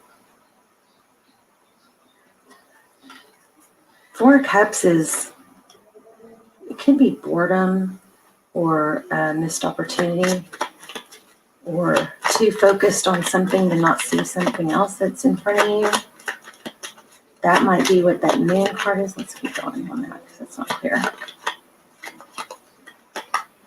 King of Pentacles. It's interesting. This Ten of Swords keeps coming up, and another. What was the other one that kept coming up? Something else. Okay, here's the Fool card again.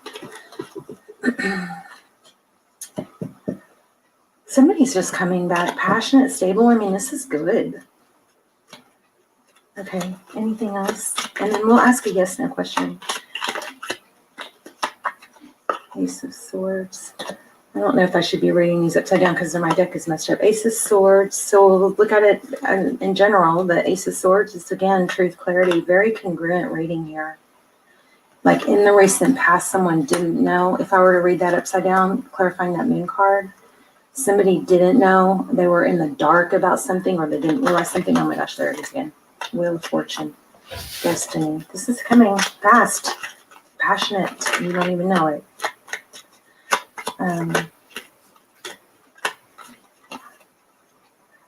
Ten of Pentacles, health, wealth, happiness. Get your shit together if you don't have it together yet, because this person's coming back. And this has come out more than once. The Hierophant, here's the Nine of Swords. Let me see. Let's get an oracle and then we'll ask the yes no. I just saw the Fates card, which is, again, like the Wheel of Fortune, destiny.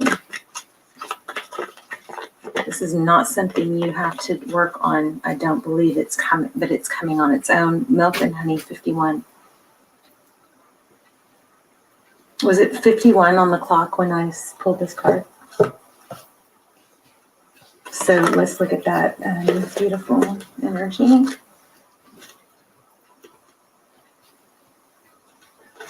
Unbelievable. This is a beautiful reading.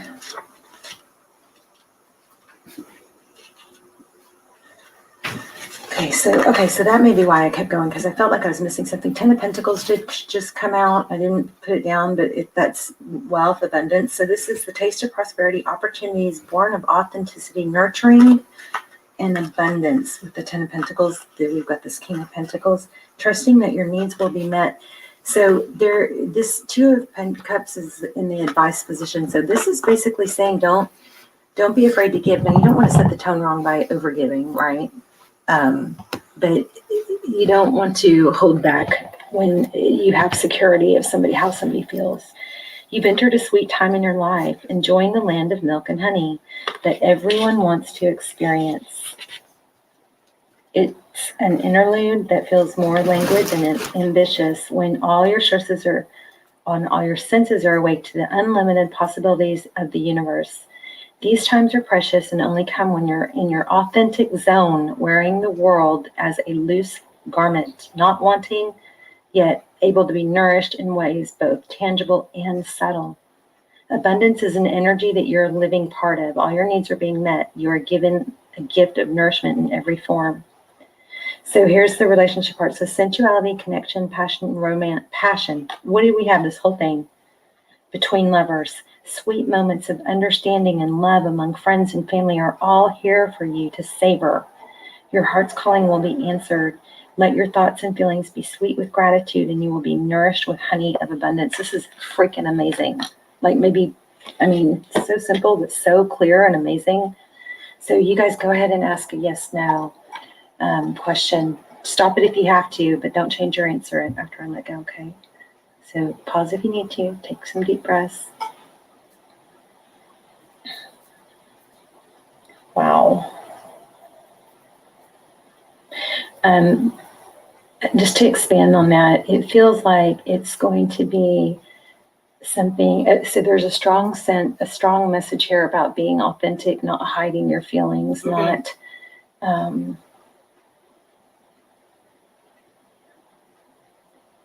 answer is yes.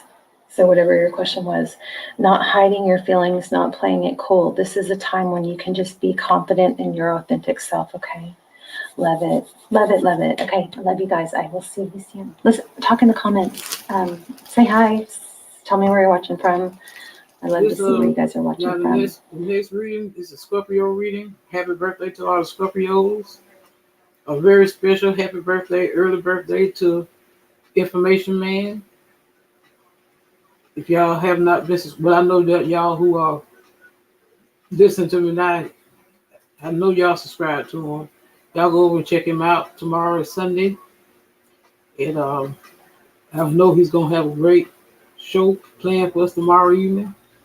So go over and check him out, subscribe, check out his second platform, Information Man Podcast, Information Man Speaks Podcast. Check him out. Now, I'm a Scorpio North Node in Uranus. So you always need to listen to your sun, moon, rising, your North Node, your Venus, and your Jupiter placements. But your North Node is your purpose in this lifetime. So happy birthday to the Scorpio again. Happy birthday, Information Man, tomorrow. So this is for you all. Hi, Scorpio. Welcome to your general reading, Scorpio. Let's see what Spirit wants you to know. Scorpio, this is a collective message for your sign. Sun, Moon, Rising, Venus, and North Node. So please take what resonates and how it resonates for your overall situation. Okay, Scorpio, so let's see. Could you please show us an overall energy for Scorpio? We have a Ten of Swords, we have Wheel of Fortune. Very good. This is actually very nice. Scorpio, you might be beautiful. You might be dealing with another Scorpio, Aquarius, Leo, Taurus. Okay. And we have a Seven of Cups. You can expect change of luck here, Scorpio. I feel that with what I'm seeing here with the Ten of Swords is that there was a painful ending. There was a painful situation. It might be a case that at the moment you are facing those emotions, which Ten of Swords represents emotional pain, disappointment, dissatisfaction. Someone here might have betrayed your trust. Metaphorically, it felt like someone stabbed you in the back, and it caused an ending, emotionally painful ending. But with the Wheel of Fortune, things going to change, because Will is bringing a complete change of circumstances. Therefore, you're leaving behind this energy, Scorpio, and you're welcoming here Wheel of Fortune, followed by the Ten of Cups and the Seven of Cups, which is a gorgeous energy, because that's essentially showing that things will just get better. Wheel of Fortune is bringing good luck, good fortune, and again, a complete change of circumstances. And after this, we have a Ten of Cups. It's like a wish fulfillment, happily ever after. This is a major blessing, which will bring joy, happiness, love. Ten of Cups, it's love, it's relationship. With the Seven of Cups, I feel you have options enough, or there is something here that you might still be unsure about.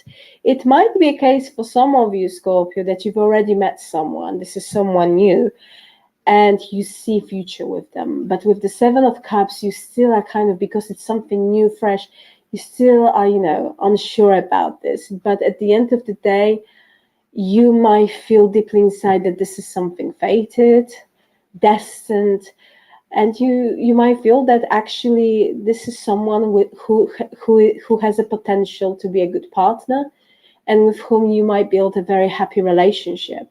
But overall energy, look, we have 10, 10, 10. Endings, new beginnings. But overall, this is a beautiful message here, Scorpio, as an overall energy for your reading, is you are leaving behind a situation, events that might have caused disappointment, emotionally painful ending, tears, heartbreak, and you are moving into times which will be full of happiness, celebration, joy, and fulfillment. So this is really, really beautiful. What else we have for Scorpio, please? Okay. We have strength. You might be dealing with Leo, Scorpio. What is the side message? Seven of Wands. We have a King of Cups. We have a Knight of Wands. Okay. And we have a Three of Swords and Eight of Wands. It might be a case, Scorpio, that you blocked someone here. You don't want to have anything to do with them. You are blocking, you're shielding your energy here. You might be dealing with another Scorpio, Pisces, Cancer. I feel that there was a particular situation, connection, or person in your life who's been very much in and out. Knight of Wands, he is as an energy, male, female. He as an energy is very inconsistent, very in and out. When they are interested, oh yes, they fully are. But next day they might change their mind, and they can get very easily distracted, and you might not hear from them for another 2 days. That's the energy and kind of dynamics that Knight of Wands represents. And I feel because of this person's inconsistency, this is a bit of a play of a, energy, childish, immature. I feel this person here caused massive, massive disappointment with the Three of Swords. And I feel it has to do something, I feel it has to do a lot with their inconsistency. It's just like you didn't know what to expect from them. And at the end of the day, I feel that you had the hopes that this person will bring stability, that this is someone who is very emotionally available. But I feel that at some point, this person pushed you away. And with the Three of Swords, it was a heartbreak, maybe breakup even between the two of you.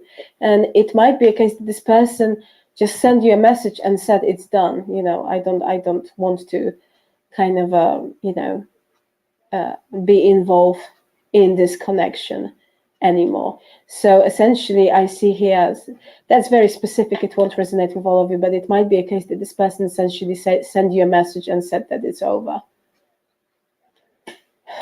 With the Eight of Wands. Very immature, inconsistent, a bit of a foolish energy. And you might, and do you know what I hear here, Scorpio? Complete waste of time. You might came from that kind of that's your feeling. When you look at this situation and you might feel, oh my gosh, that was a complete waste of my time. This person is so immature. I had hopes, and at the end they broke my heart. Because Three of Swords is a very, very difficult and challenging energy. It brings emotional pain, sadness, tears. I feel that something here by this energy, by this Knight of Wands, was handled in such an immature way. Very immature way.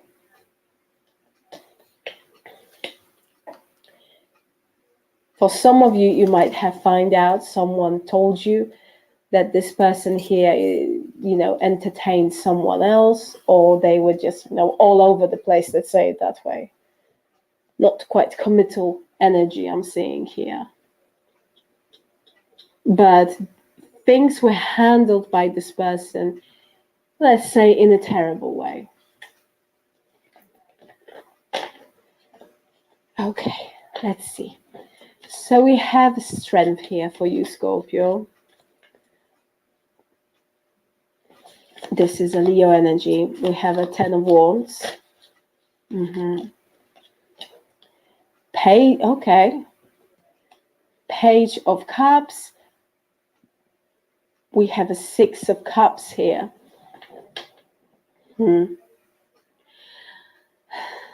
Something is very difficult here. And I'm getting very strongly that it takes so much strength from you. Oh, it's taking so much strength from you.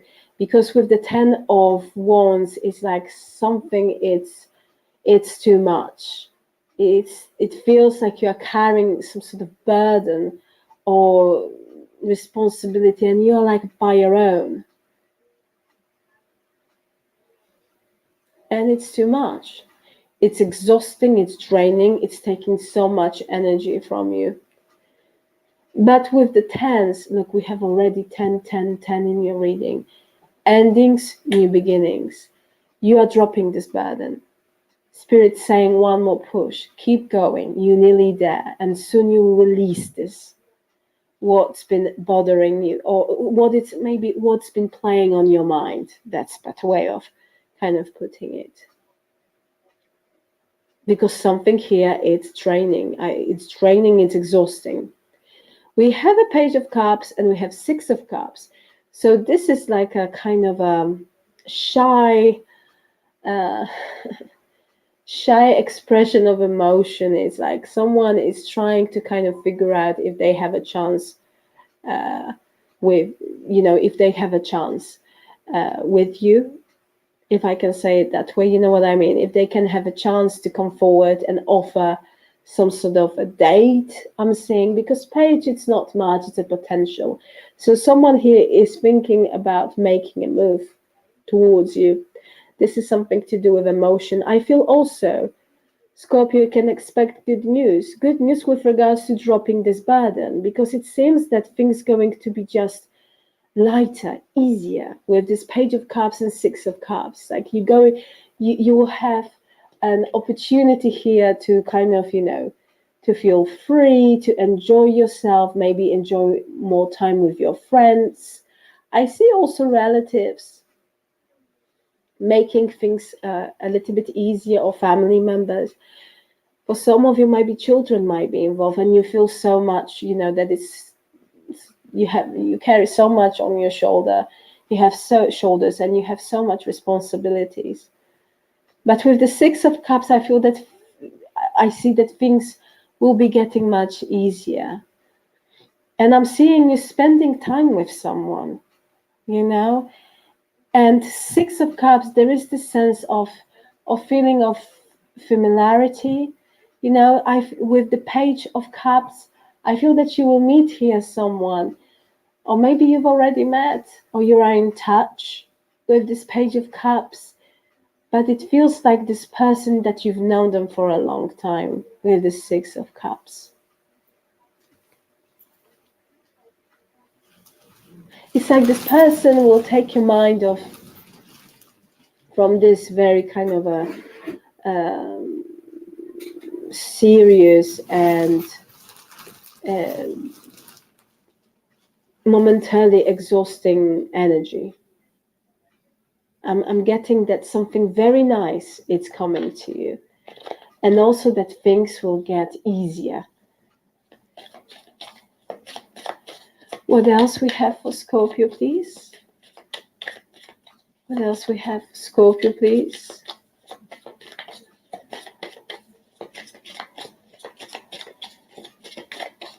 What else we have for Scorpio, please?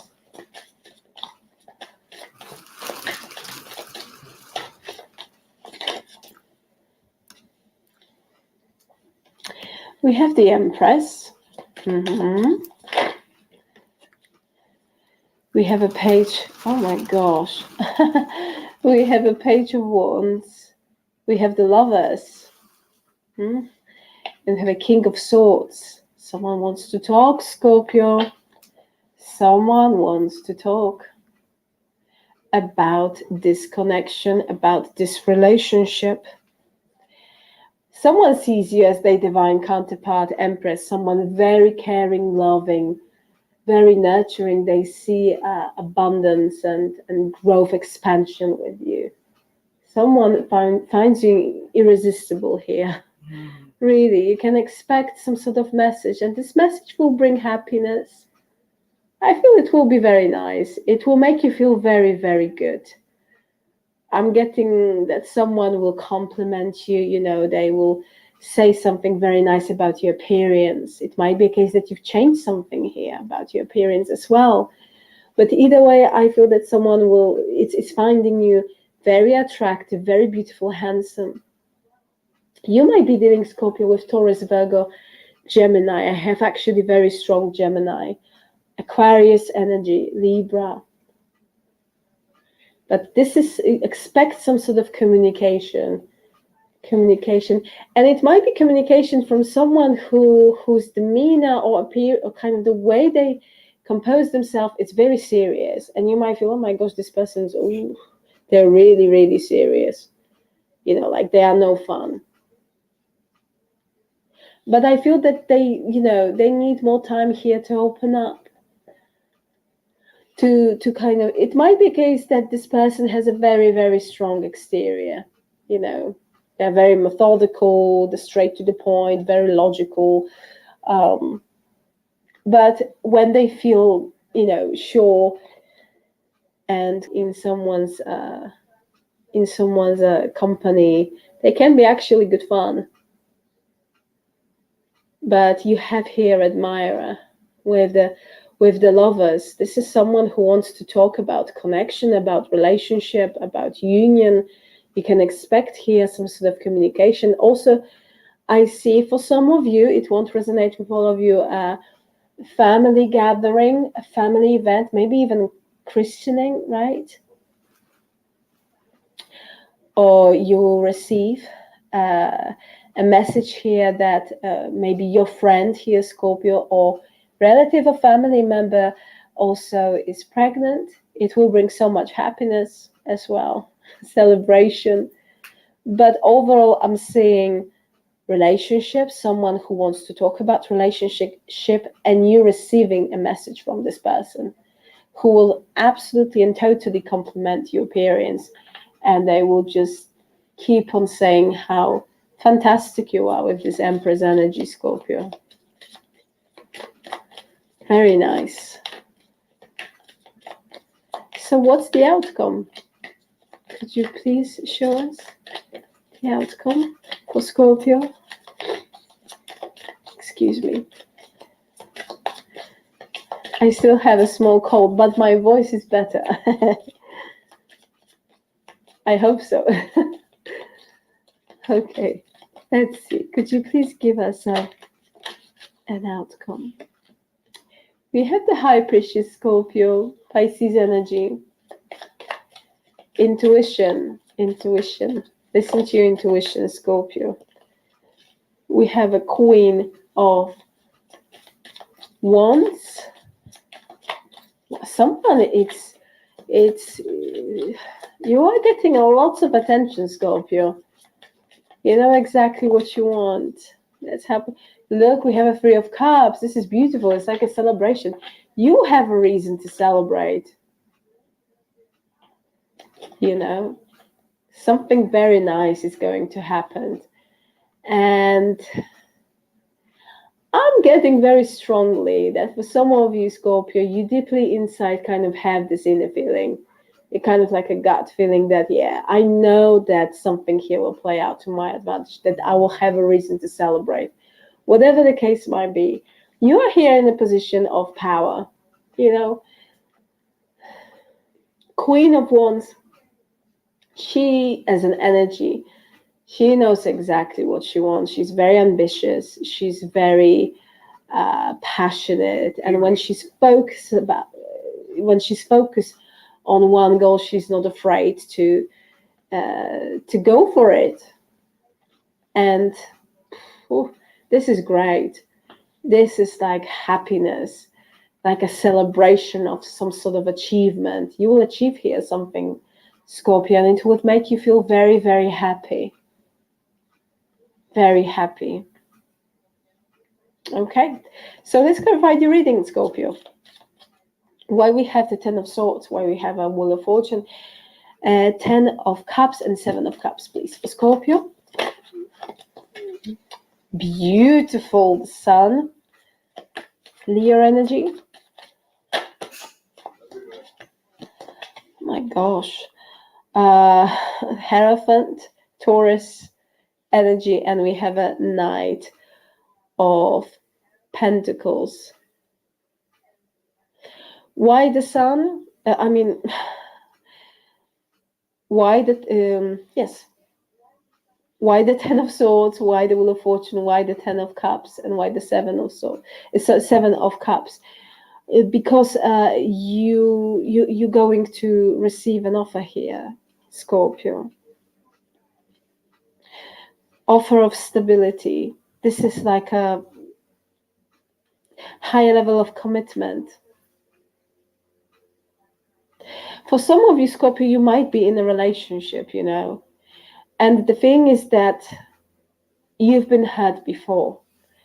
And you might have moments of doubt, especially with the 7 of Cups. Okay. And you might be suspecting or wondering, or momentarily your partner might make you feel unsure because they might act in a certain way. With the 10 of Cups, it might be a case that you might feel that there is an influence from your partner's side, like a family, that they have a bad influence and they kind of causing some sort of form of confusion when it comes to your relationship. But I'm seeing you here, if that's the case here, Scorpio, I see you being incredibly happy. Okay.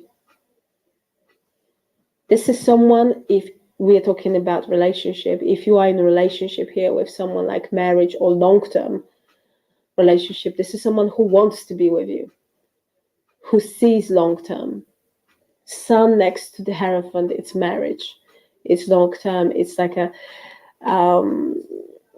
commitment for life. With the Knight of Pentacles, yeah, this is like a steady long-term thing. So if that's the case for you Scorpios, that you are in a relationship and you have doubts about your partner or this connection, Spirit wants you to know that your partner here really wants to be with you. They really see his future with you, and you make them feel very, very, very happy. If you haven't, if you are not married to this person, you can expect that this person will propose to you, because this is a clear indication of marriage. If you are single, Scorpio, you are manifesting a high level of commitment here with someone. You really do. I see very strong Taurus, a very strong Leo, Aquarius as well, and another Scorpio, but very strong Leo and Taurus. This is beautiful. Absolutely gorgeous energy. The Sun and the Hierophant, high level of commitment. And, and it might be a case for some of you that you've been thinking, oh my gosh, Mary, I've been waiting for so long. I believe you. Absolutely. With this Knight of Pentacles, yes, he's the slowest moving knight, and it might feel that he's taking forever for this person to arrive. And there's another thing I always say when they call, that's what I say, a person's sun sign might not always be called. You got to know the person's moon sign and the rising sign.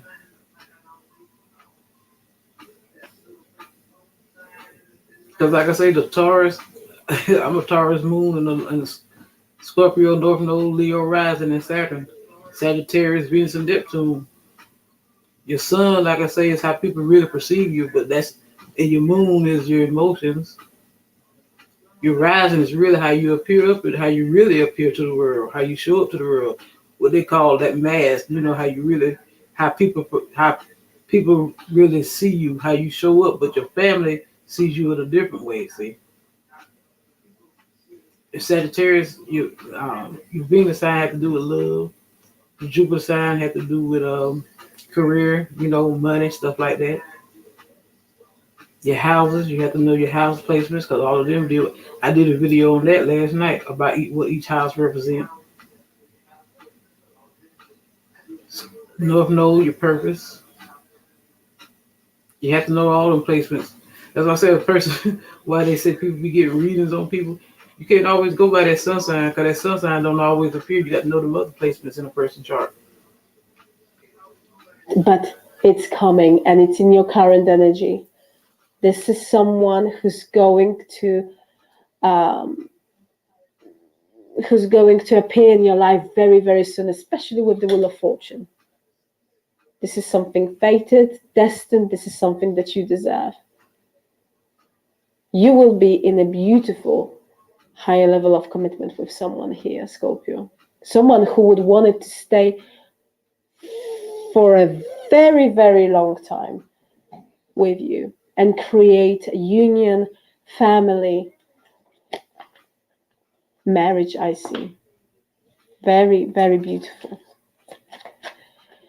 So why we have Strength, 10 of Wands, Page of Cups, 6 of Cups. I'm sorry, I sometimes have to take a breath because I'm getting very easily tired because of my cold. I'm very sorry.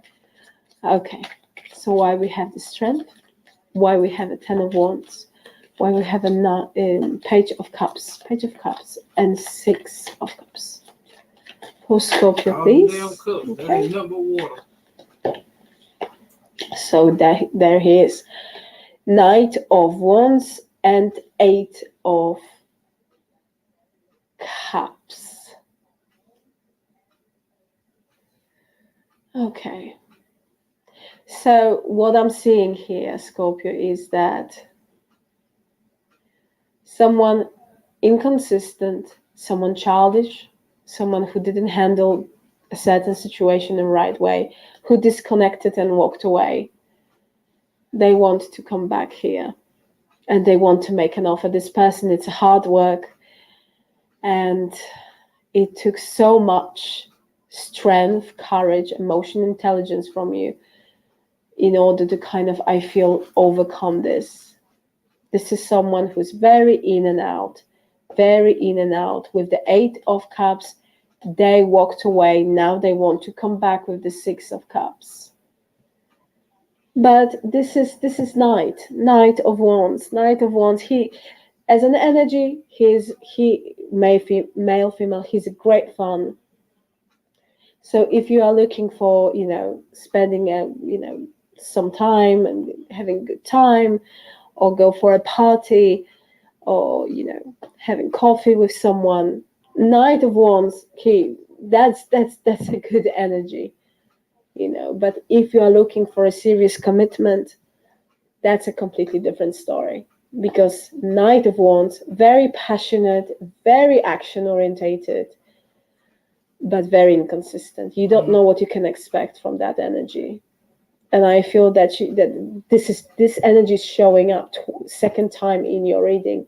We had this card in your side message when we were actually asking about this mini spread. So it's like a double confirmation here that this person who disconnected, who walked away, who disappeared, I'm getting disappear, and wants to come again. They don't have much to offer. This is Page of Cups. It's like an offer of, can we go out? Can we, do you have any time? Maybe we can go and grab something to eat, something like this, With the 6 of Cups, yes. It's like they want to come back. But I'm also seeing a new energy. And that also represents a new energy. But this clarified, showing that you can expect indeed this immature, in and out, hot and cold person to kind of show up and to kind of send you or make some sort of offer here to you. But this is not much. Okay. So while we have the Empress, Knight of Wands, the Lovers, and King of Swords for Scorpio, we have a Queen of Pentacles,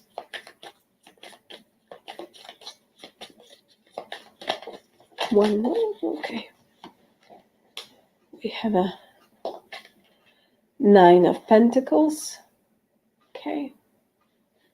What's the side message? Oh my gosh. Okay. We have the Tower, we have the Fool, and we have the Death card.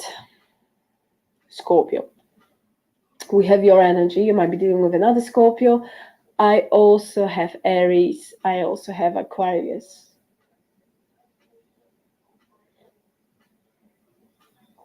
It's like someone came with a wow kind of factor, unexpectedly, and something that had a potential for a good start very, very quickly after this ended. It was like a false start here. That's what they're showing me. Someone caused enormous amount of chaos. And it's like lost opportunity here. Look, because the Fool, it's a new beginning. And then we have the Death card, like an ending, which also kind of showing you beginning, right?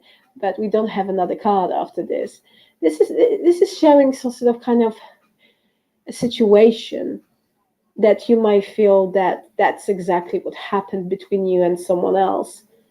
That someone came with a big wow, something unexpected, happened here. You met this person, they caused chaos. It was very, I don't know, it's like a roller coaster it gives me. But it like never really had a chance to take off. This situation never really had a... Hi, Capricorn. Welcome to your general reading, Capricorn. Let's see what messages will show up for you. Capricorn, this is a collective message for your sign. Sign, Moon, Rising, Venus, and North Node. So let's take a look. What do we have for you, Capricorn? What do we have for you? We have Tower, overall energy, 7 of Cups, and we have an Ace of Pentacles and the Star. So Capricorn, you might be dealing with Aries. I also have Scorpio energy, Aquarius energy as well with those cards. You can expect here essentially some sort of form of an offer coming here with this Ace of Pentacles, but this is going to be really unexpected with the Tower. Something here will be revealed. With the 7 of Cups, I'm seeing that this curtain will just will drop, and you will see this Ace of Pentacles here, and it will be something really, really unexpected. With the Star, this is like under a lucky star, therefore there is nothing here to worry about with regards to this Tower, because Tower, yes, it is a challenging energy, but it depends on the context and also the cards surrounding this card. But I see here something unexpected that will very soon show up in front of you, and it will give you opportunity here for a stable new beginning, or some sort of stable offer will show up, or opportunity. And with the Star, this is like divinely guided. This is something yours, and this matter here is under a lucky star.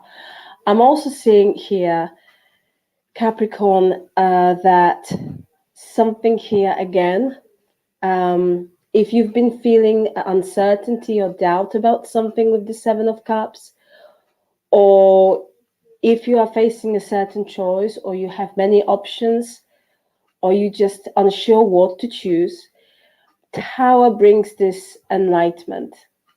And I feel that if indeed there is a choice or some sort of dilemma that you might be facing, something here will be revealed. And with the Tower, it will be unexpected, and it might be quite shocking.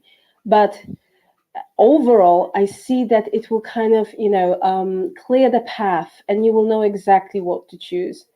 And after this, we have this beautiful Ace of Pentacles with this Star. And it's like, it's something here, it will just beautifully develop. I'm seeing a very, very strong protection when it comes to this particular matter. So either way, you are manifesting a very solid offer, or some sort of very solid opportunity for a new beginning that will bring stability. For some of you, this is like money situation. It can be, and the whole kind of energy is under a lucky star. Yeah. So this is really nice. What else we have for Capricorn, please? We have the Hangman. You might be dealing with Pisces. Okay. We have the 10 of Pentacles. We have a Queen of Pentacles here, Capricorn, for you.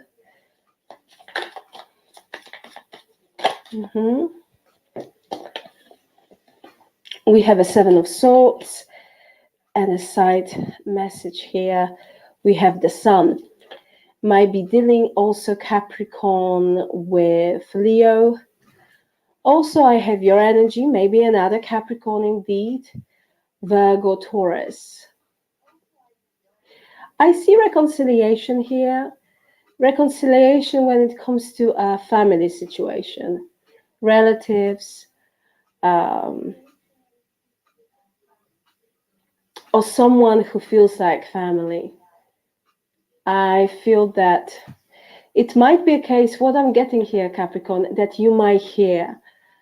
I'm not seeing essentially that it's your kind of that you are involved in this situation.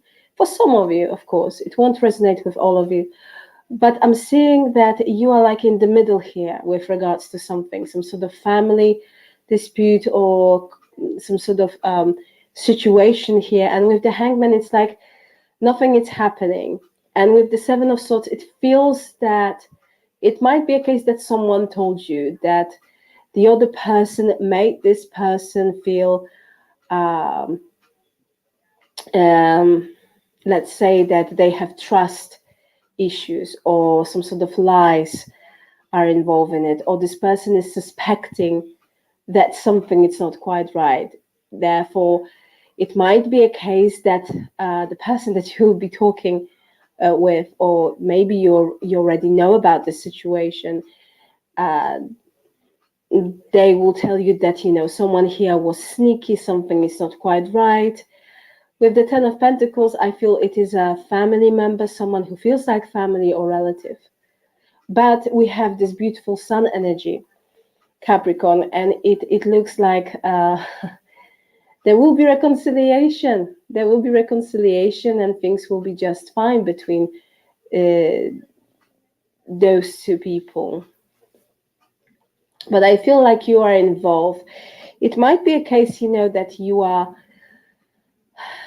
maybe in the middle, or you'll be like a negotiator, something, you know, something like this. Or someone told you about their problems with regards to their family, or something to do with family unit or relatives. But I'm seeing very strongly here that either way, things will get better with the sun, because look, this is a gorgeous energy, absolutely fantastic. If that's not the case, I see here, Capricorn, that again, it gives me this with the Ten of Pentacles.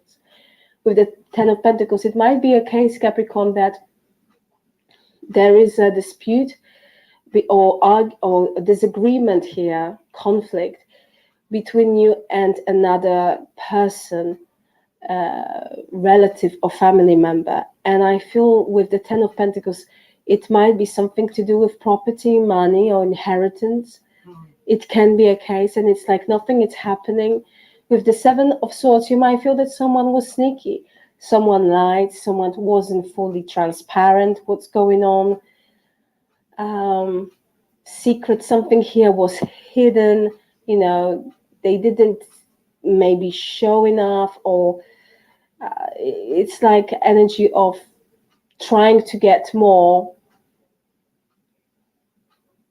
but this person, it's not like they didn't deserve more, but something here is like it's not fully balanced. You know, someone wants to kind of, in a sneaky way, you might got this impression that someone in a sneaky way wants to take more, or they want to get something that not fully belong. This thing not fully belongs to them. Okay. If that's the case here, Capricorn, I see again with the sun, because this is a very positive outcome. Things will come into light, and I see here peaceful resolution to this situation that will bring happiness and peace with regards to this situation and between relatives or family members. Okay. We'll also clarify the reading. What else we have for Capricorn, please? What else we have for Capricorn? We have a Six of Pentacles.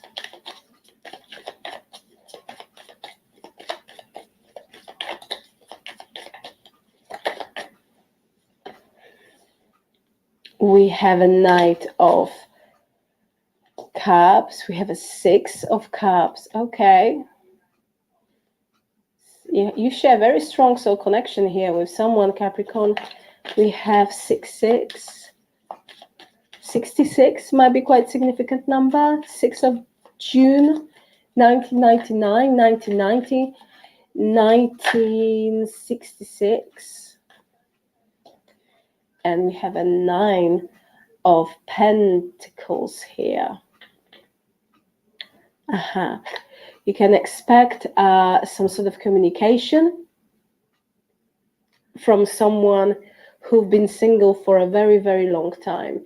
This is someone who you've known I feel for a long time as well. With the 6 of Cups, this is like an energy that you might have history with this person or just know them. You know, for some of you, it might be a long-term friend but I feel that emotions are involved in it because we have the 6 of Cups. This is emotional card. This is nostalgia. Someone was very nostalgic about you, about this connection. They're coming here with some sort of like good news. With good news. This is someone who's been for a long time single. They are thinking about you. They're thinking about this connection that they have with you, or that they had in the past with you. I'm not seeing particularly energy of an ex, but someone who is thinking about this 6 of Cups, about this connection that they shared at some point with you. With the 6 of Pentacles, yes, this is someone who wants to appear as a good friend, and I feel they're coming here with some sort of with communication. Knight of Cups. Knight of Cups. You can expect this person to communicate. I feel, it might be a case for some of you that you might meet this person at some sort of event, or it will be a birthday party, something like this. This person is missing you here, Capricorn. They are missing you. They are missing your support. I feel that at some point you were very, very close here with the 6 of Pentacles and 6 of Cups. And this is someone, I feel that you've helped them at some point. You helped them emotionally. You kind of, you reach out to them, and if kind of you were there when no one was. This is someone who's thinking about you, who is missing this connection, and they are coming here with communication, but very nice communication, very kind. I feel that when this person will send you a message, or they will try to communicate with you, they will talk about, and they will kind of they will recognize, and they will mention, maybe that's a better way of saying, that they are very glad and they remember your help, your support, and they've been thinking about you. Very nice energy.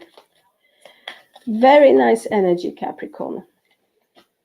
We have 8 of Swords. Could you please show us an outcome for Capricorn?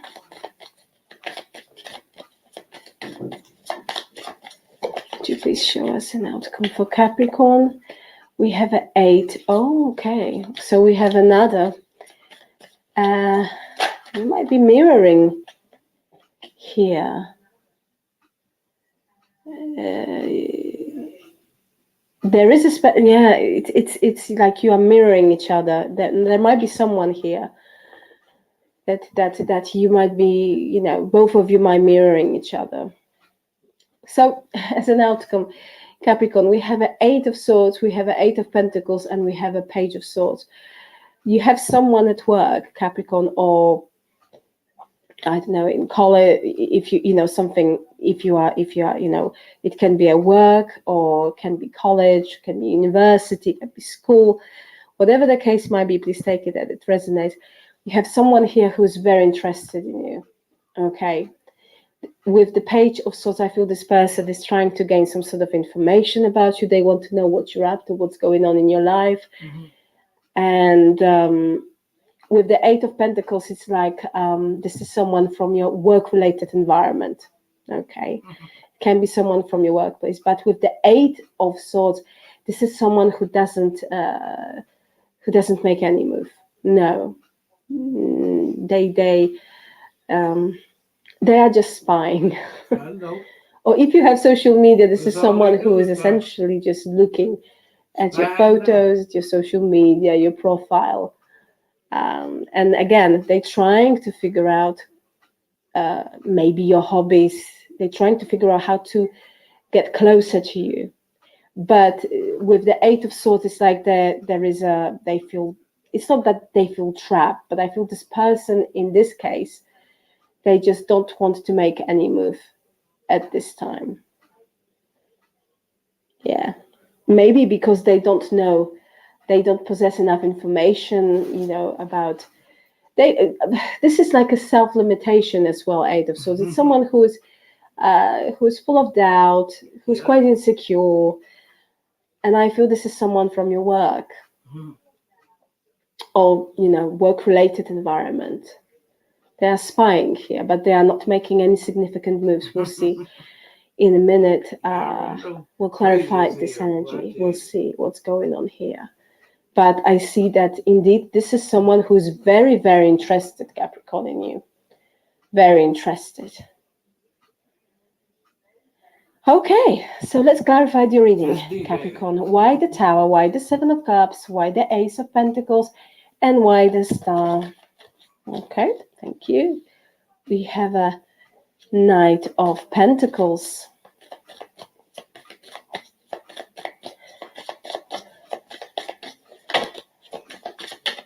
Why the Tower? Why the Seven of Cups? Why the Ace of Pentacles? And why the Star? Thank you. And we have the Moon. Might be dealing with Pisces. Capricorn, a solid offer here. It's coming, without a doubt, with this Knight of Pentacles. Slow and steady, but win the race. Knight of Pentacles is the slowest moving knight in the tarot. But when this energy arrives, it's solid, it's sure. Something here, it's coming. And with the Moon, I feel uncertainty. There is, especially with the Seven of Cups as well, here, that something might make you feel, unsure, that this energy of you might feel that you need more clarity about something. Exactly. It can be indeed something to do with a choice, a decision that you feel that you have to make, or something will be just revealed to you. With this Tower energy, it will be like a sudden, unexpected, out of the blue, but at the end of the day, it will bring such a massive blessing. This is nothing to worry about. I feel this particular energy here. It's showing that it might be a case that you feel uncertainty. You kind of, maybe you're anxious, nervous, or stressed about this particular matter. But you can be here assured, Capricorn, that something here will be revealed, or if you are facing some sort of choice, as we spoke before, new opportunity for better stability is going to show up. And with this Star, this is a great energy, and because it's essentially saying that you are protected, and this matters, are protected and under a lucky star. The solid offer, it's coming. Therefore, you have nothing to worry about here, Capricorn. Okay, because at the end of the day, you'll be very happy. You'll be very happy, as much as this situation you might feel unsure about, or kind of, full of doubt. Things will play out to your advantage. Okay, so let's see. We have the Hanged Man. Why the Hanged Man? Why the Ten of Pentacles? Why the Queen of Pentacles? Why the Seven of Swords? And why the Sun? Please, for Capricorn.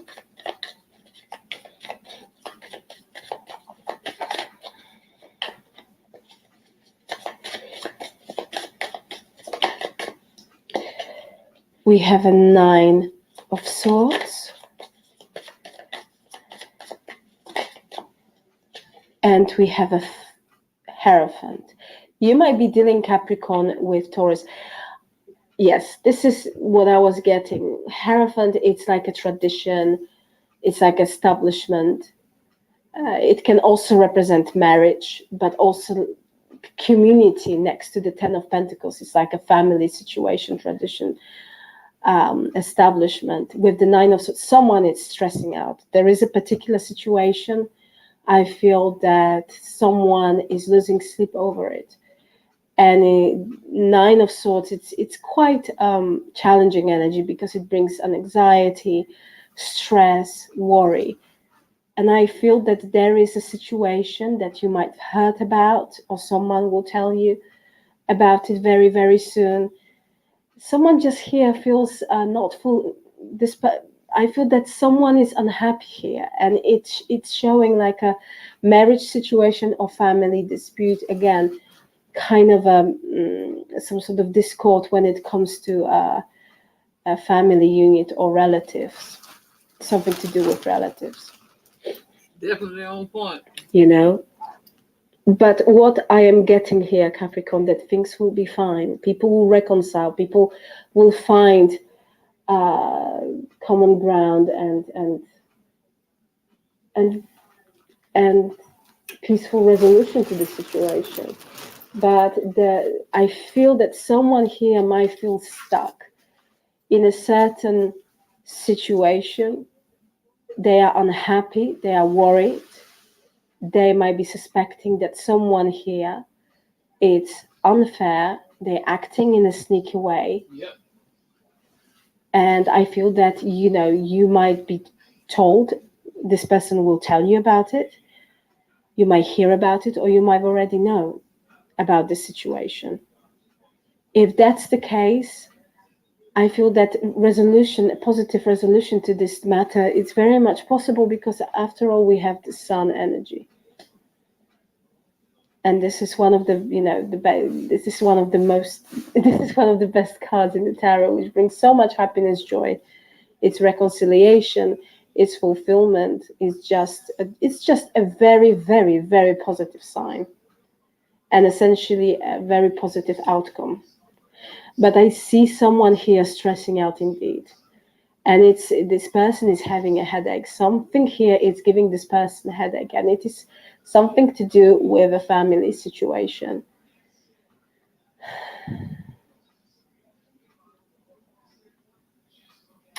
If that's not the case, and if you are suspecting here again that someone, I see very specifically, and it won't resonate with all of you, Capricorn, like some sort of situation involving money or property, inheritance for some of you.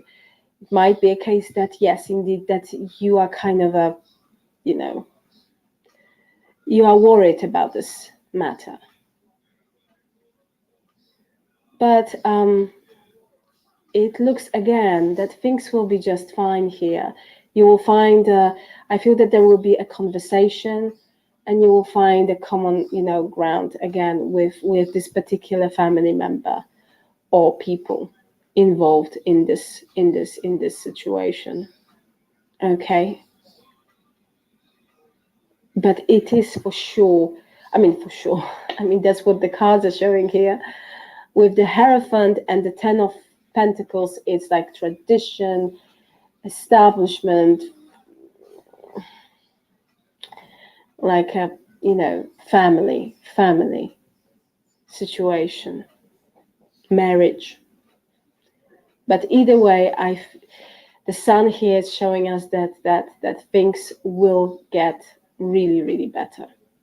Okay, so let's see. Why the Six of Pentacles? Why the Knight of Cups? Why the Six of Cups? And why the Nine of Pentacles?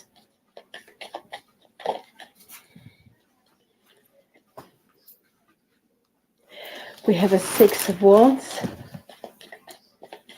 Okay. All right. Oh my gosh, we have the Lovers, and we have a Knight of Swords. We have 4 sixes here. We have 6666. Angel number 6666. might be very, very significant for you, or for with regards to this particular situation here. So it might be worth checking this number because it might hold guidance, right? The message behind this number might hold the guidance here. Oh my gosh, someone really wants your attention. They want to chase you with this Knight of Swords and with the Lovers. You might be dealing with Gemini here, Capricorn, but whew,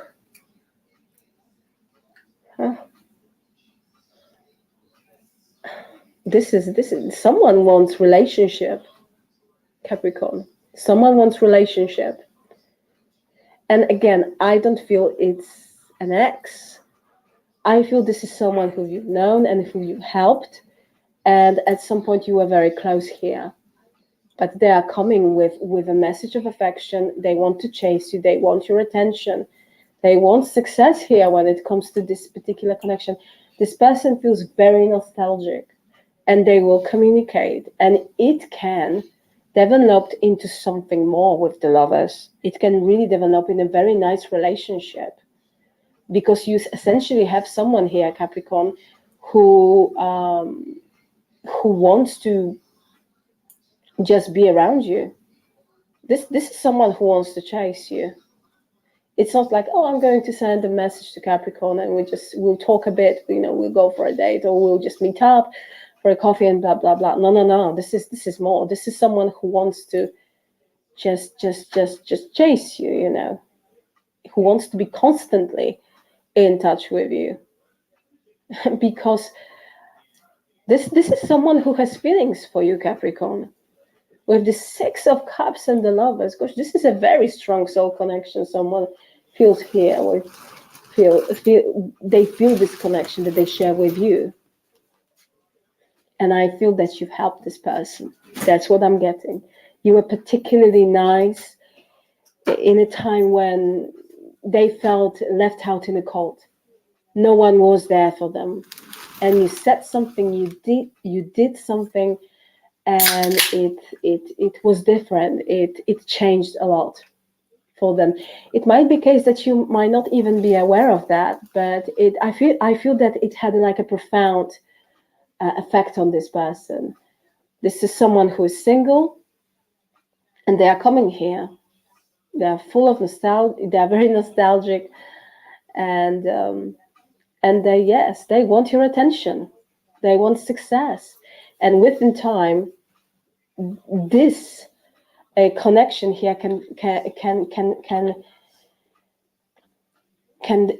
develop into something really beautiful, in a beautiful relationship, union with the Lovers. Gorgeous.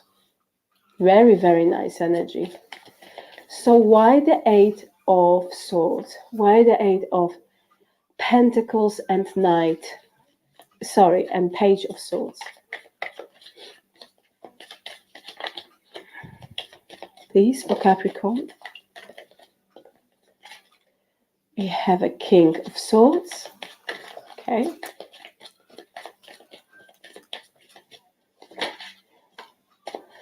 Oh, and we have the Justice. You might be dealing with Libra. At the bottom of the deck, we have card number 13, the Death card. Changes. 13. Big changes going to soon manifest. It might be a case, Capricorn, that you are now in this kind of time of transition, right? You're ending certain cycles and you're moving towards new beginnings. This is like things are, transition, transformation is attached to it. I feel that you are changing so much in your life. And also it's like a reinvention of self as well. I feel that you kind of have a different outlook about many things because so many things happened at the first place. And it's just your outlook, your vision, your insight changed. It's like you outgrown certain situations and people, essentially.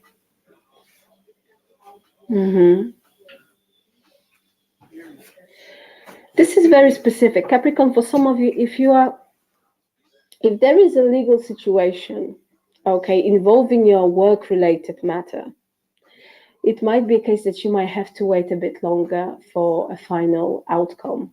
Yeah. Okay, because I see a delay here. This is very specific. It won't resonate with all of you, but that's what they're showing here.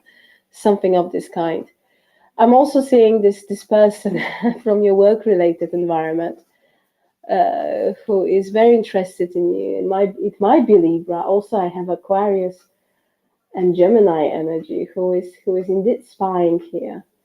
For some of you, this is someone who is in a position of authority. So it can be a, I don't know, supervisor, it can be a boss.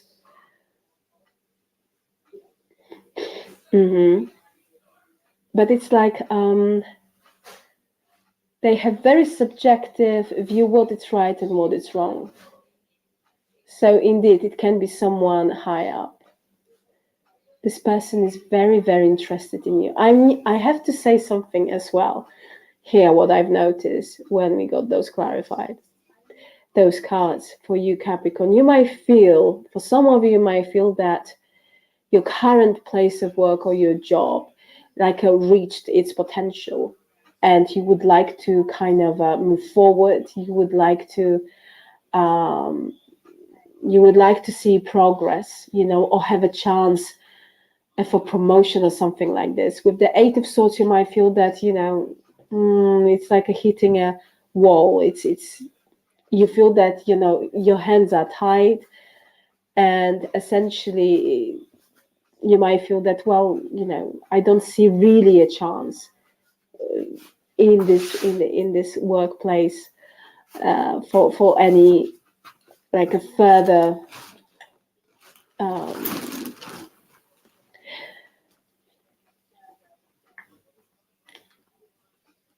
promotion or something like this. Okay, with this Knight, with this Page of Swords, you might feel, you know, maybe you are doing your research and you might be kind of slowly taking into consideration, you know, different direction or different path, or, you know, you're just doing your research in order to see that, you know, maybe there is a good offer and you might reconsider it, or consider to just go and to apply for another, you know, for another job, something like this.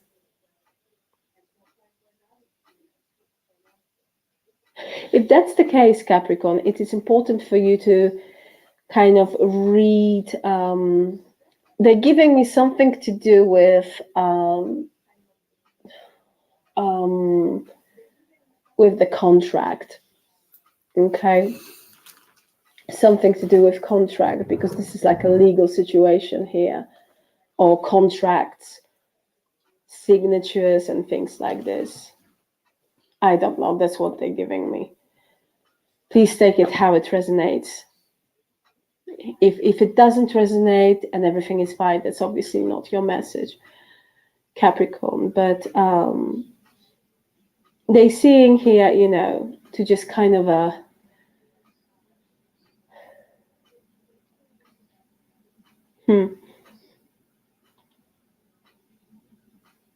I feel that something here, you know, you might be feeling that's environment or disposition. You might feel that there is no chance for me to achieve more in this job. But it's like you're obliged here to stay because of contract or something like this. Overall, you have a massive energy of change, new beginnings, ending certain cycles. But I feel that you are coming from the place of logic, reason. You know exactly what to do with regards to this situation. If it's your situation here, you know.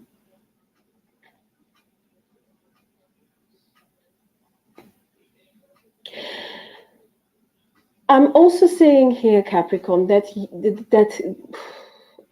I'm getting that there will be a situation that you'll be treated here with justice, you know, with this justice card. And it will involve some sort of conversation, and it will be serious conversation with this King of Swords. I feel that you might have an opportunity to kind of raise your concerns about something here when it comes to your work-related situation, or even kind of, talk about how you feel, But I'm seeing you doing it in a very kind of diplomatic and a very wise way. It's not like just, this is not a reckless energy at all. No, this is a very precise energy, knowing exactly what to say, knowing, reading the room, you know what I mean? But overall, I see, Capricorn, here that you have someone who's very interested at your workplace, okay? This is someone who is looking at you, who's trying, who's very interested. And this is someone who might be in a position of authority at your workplace. It's like they are making decisions, okay? But I don't feel they're making any significant moves to let you know that they are interested. At this stage, I feel they are just spying on you, or they're observing you. But you for sure, you caught this person's eye. That's for sure. They are very interested in you. With the card number 13 here, with the Death card, as an overall energy, I see so many changes and new beginnings, new opportunities for better stability. Someone here who wants to refresh contact with you. Also resolution to some sort of, it might be for some of you a family situation. So again, many changes, which will bring fresh new outlook and new energy. So overall, this is a very, very nice reading. You can expect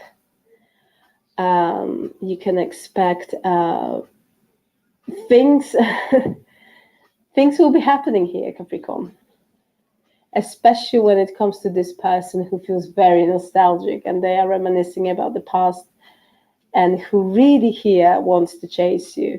You will have a chance to, within time, to build something very nice with this individual. Of course, only if you have a wish, but you can expect some sort of communication from this person. And the clue is that they will be talking about how they will be full of admiration and appreciation for your help that you gave them at the time. Capricorn, I will leave it here. Thank you so very much for being with me. Please like, share, and subscribe. And once again, thank you very, very much for your time. I truly, truly appreciate you. Capricorn, have a fantastic and fabulous day. And once again, thank you very much for being with me. Take care. Bye.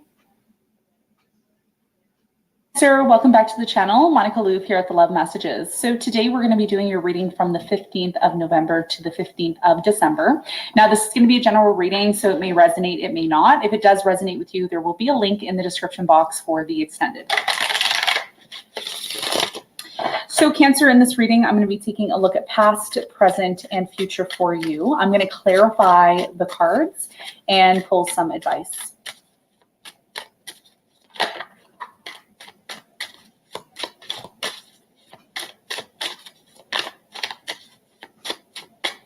Right.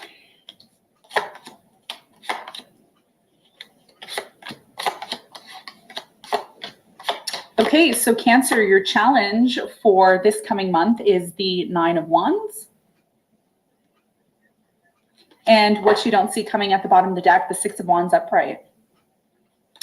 All right, so Cancer, for you, your biggest challenge moving forward into the coming month is the 9 of Wands.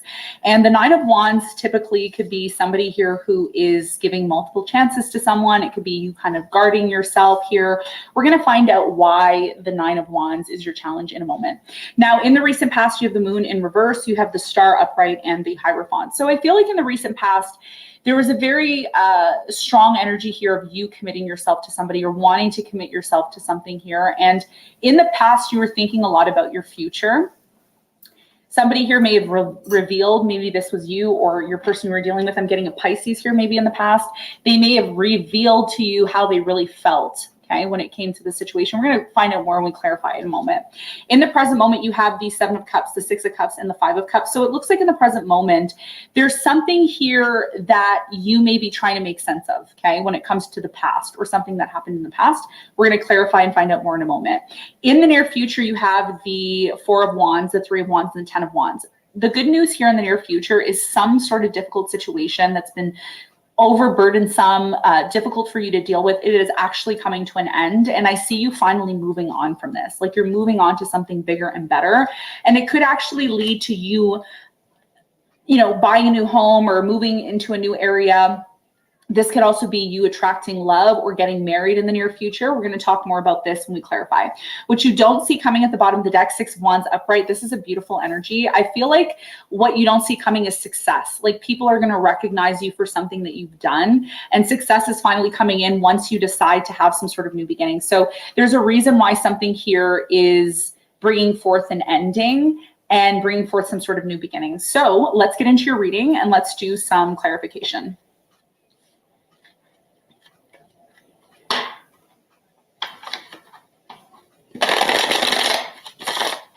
Let's clarify your challenge.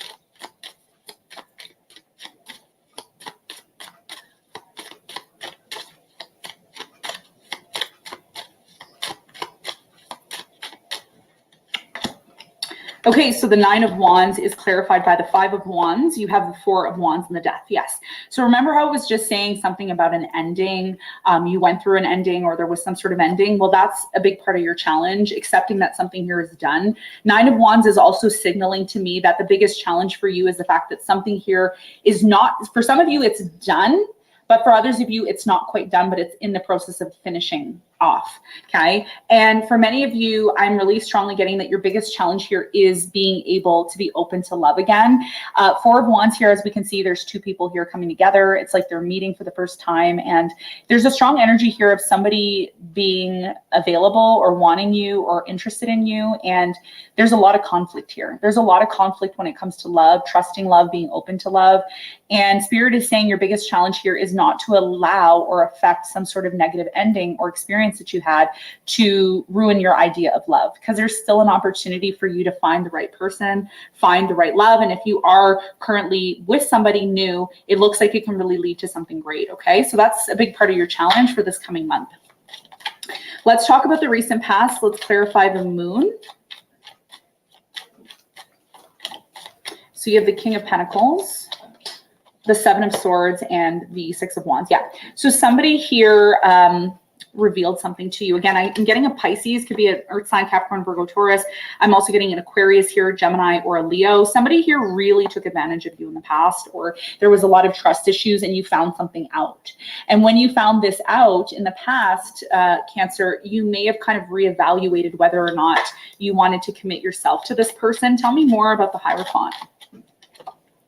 You have the 6 of Pentacles in reverse. You have the 2 of Wands and the Knight of Cups. So it looks like for many of you in the recent past, this person was very on and off with you. And that's what made you question whether or not you really wanted to be in this relationship with them. I am getting with the 6 of Pentacles, this person within the commitment or marriage that you were in, they weren't really generous. They weren't as generous as maybe you wanted them to be. Okay. So there was a change in path or a change in idea in terms of whether or not you really wanted to be with this person. So essentially what you were reconsidering here in the past was your future. Do I really see myself being with this person? Okay. Now, in the present moment, it looks like there's still a lot of uncertainty or confusion surrounding the situation, especially when it comes to something here that happened in the past. But I'm also equally getting that there's options. Like you have opportunities. There's tons of people that are interested in you. Tell me more about the 7 of Cups in the present moment for Cancer.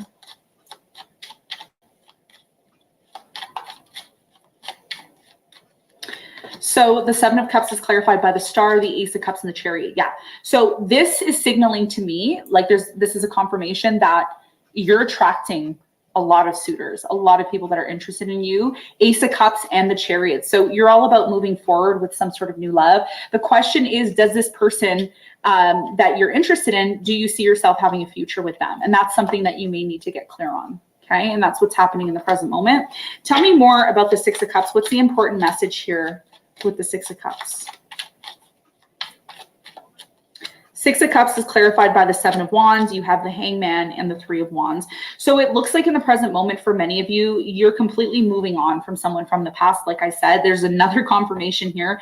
I see you setting boundaries with someone here from the past because they really disappointed you. Like they really, really disappointed you on a very deep level. Tell me more about the Five of Cups. You have the Three of Swords, the Fool, and the Eight of Wands. Yeah, you're not talking to this person from the past. This person who hurt you, who upset you, who really like just affected you on a very deep level. It's like you're not interested anymore. There's a lack of communication. You're all about a new beginning, okay? And that's why your challenge is the Nine of Wands, because even though you're having a new beginning after this ending, the way you approach love or the way you approach opportunities, just be aware of the closed off energy, okay? Don't let a bad or a negative experience from the past affect you from being able to move forward, okay? So let's talk about the near future. Now, in the near future, things get really interesting for you because you're finally recognizing something in your life's been so difficult and you're like, I'm done. Like, I don't want to do this anymore. You know, 10 of Wands. It's like, I'm done. I'm over this. So what is coming to an end for you? Like, what is this burden, this trauma that you've been facing? What's coming to an end here? 10 of Wands is clarified by the World, the King of Cups, and the Queen of Wands. You're done with someone. Okay. There's no going back. A water sign, Cancer, Scorpio, Pisces, fire sign, Leo, Sagittarius, Aries. I'm getting an Aquarius, Scorpio. You're done. Okay. You're moving on. You're moving forward. So now that you've decided that you're ready to move forward, you've completely put the situation behind you. You're growing. You're learning from this. So what's in store for you? What's coming in next with the Three of Wands? The Three of Wands is all about moving to that next level. It's like, okay, I'm ready to move to the next level. I'm ready to make something happen in my life that I've wanted to make happen for quite some time. The Three of Wands is clarified by the Queen of Swords. You have the Eight of Pentacles and you have the Five of Pentacles. So it looks like in the near future for many of you, you are choosing to leave. There could be a job that you choose to leave, or there could be a change in a job here. Some of you are going off on your own and you're like doing your own thing. And the more you focus on doing your own thing, the more this new love comes in. And the more you are not afraid to let go of something here that doesn't serve you, the more you're going to be rewarded.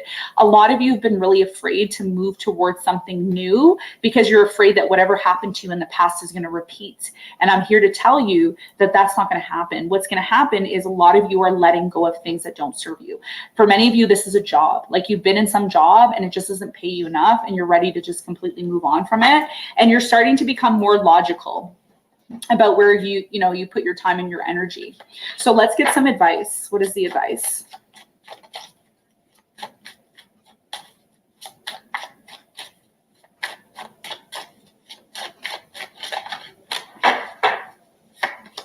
You have the Three of Cups, the Nine of Pentacles, and the Eight of Pentacles.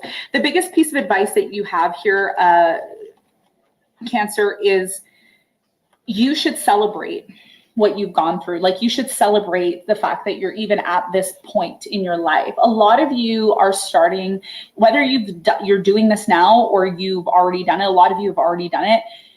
You're starting your own business. You're creating something that you want for yourself, and you're finally doing that. There's something here about your work and becoming self-sufficient and independent and showing people, look, I can handle things myself. I can really, create and do the things that I want to do. I don't need help from anybody. And that is a beautiful thing. So your biggest piece of advice here is to celebrate your success. Okay. That's what's coming. The more you work on yourself, the more you invest energy and time into yourself, the more you start to work on things that you enjoy and you love doing, the more you're going to be able to find that happiness and satisfaction within yourself. Pat yourself on the back. That's the biggest piece of advice, and celebrate this newfound success that's coming in for you. The more you work, the more independent you become, the more successful you become, and the more happier you are going to be. Okay. So this is what I have for you, Cancer. I hope you got something from this reading. Thank you so much for tuning in, and I'll see you on the next one. Bye.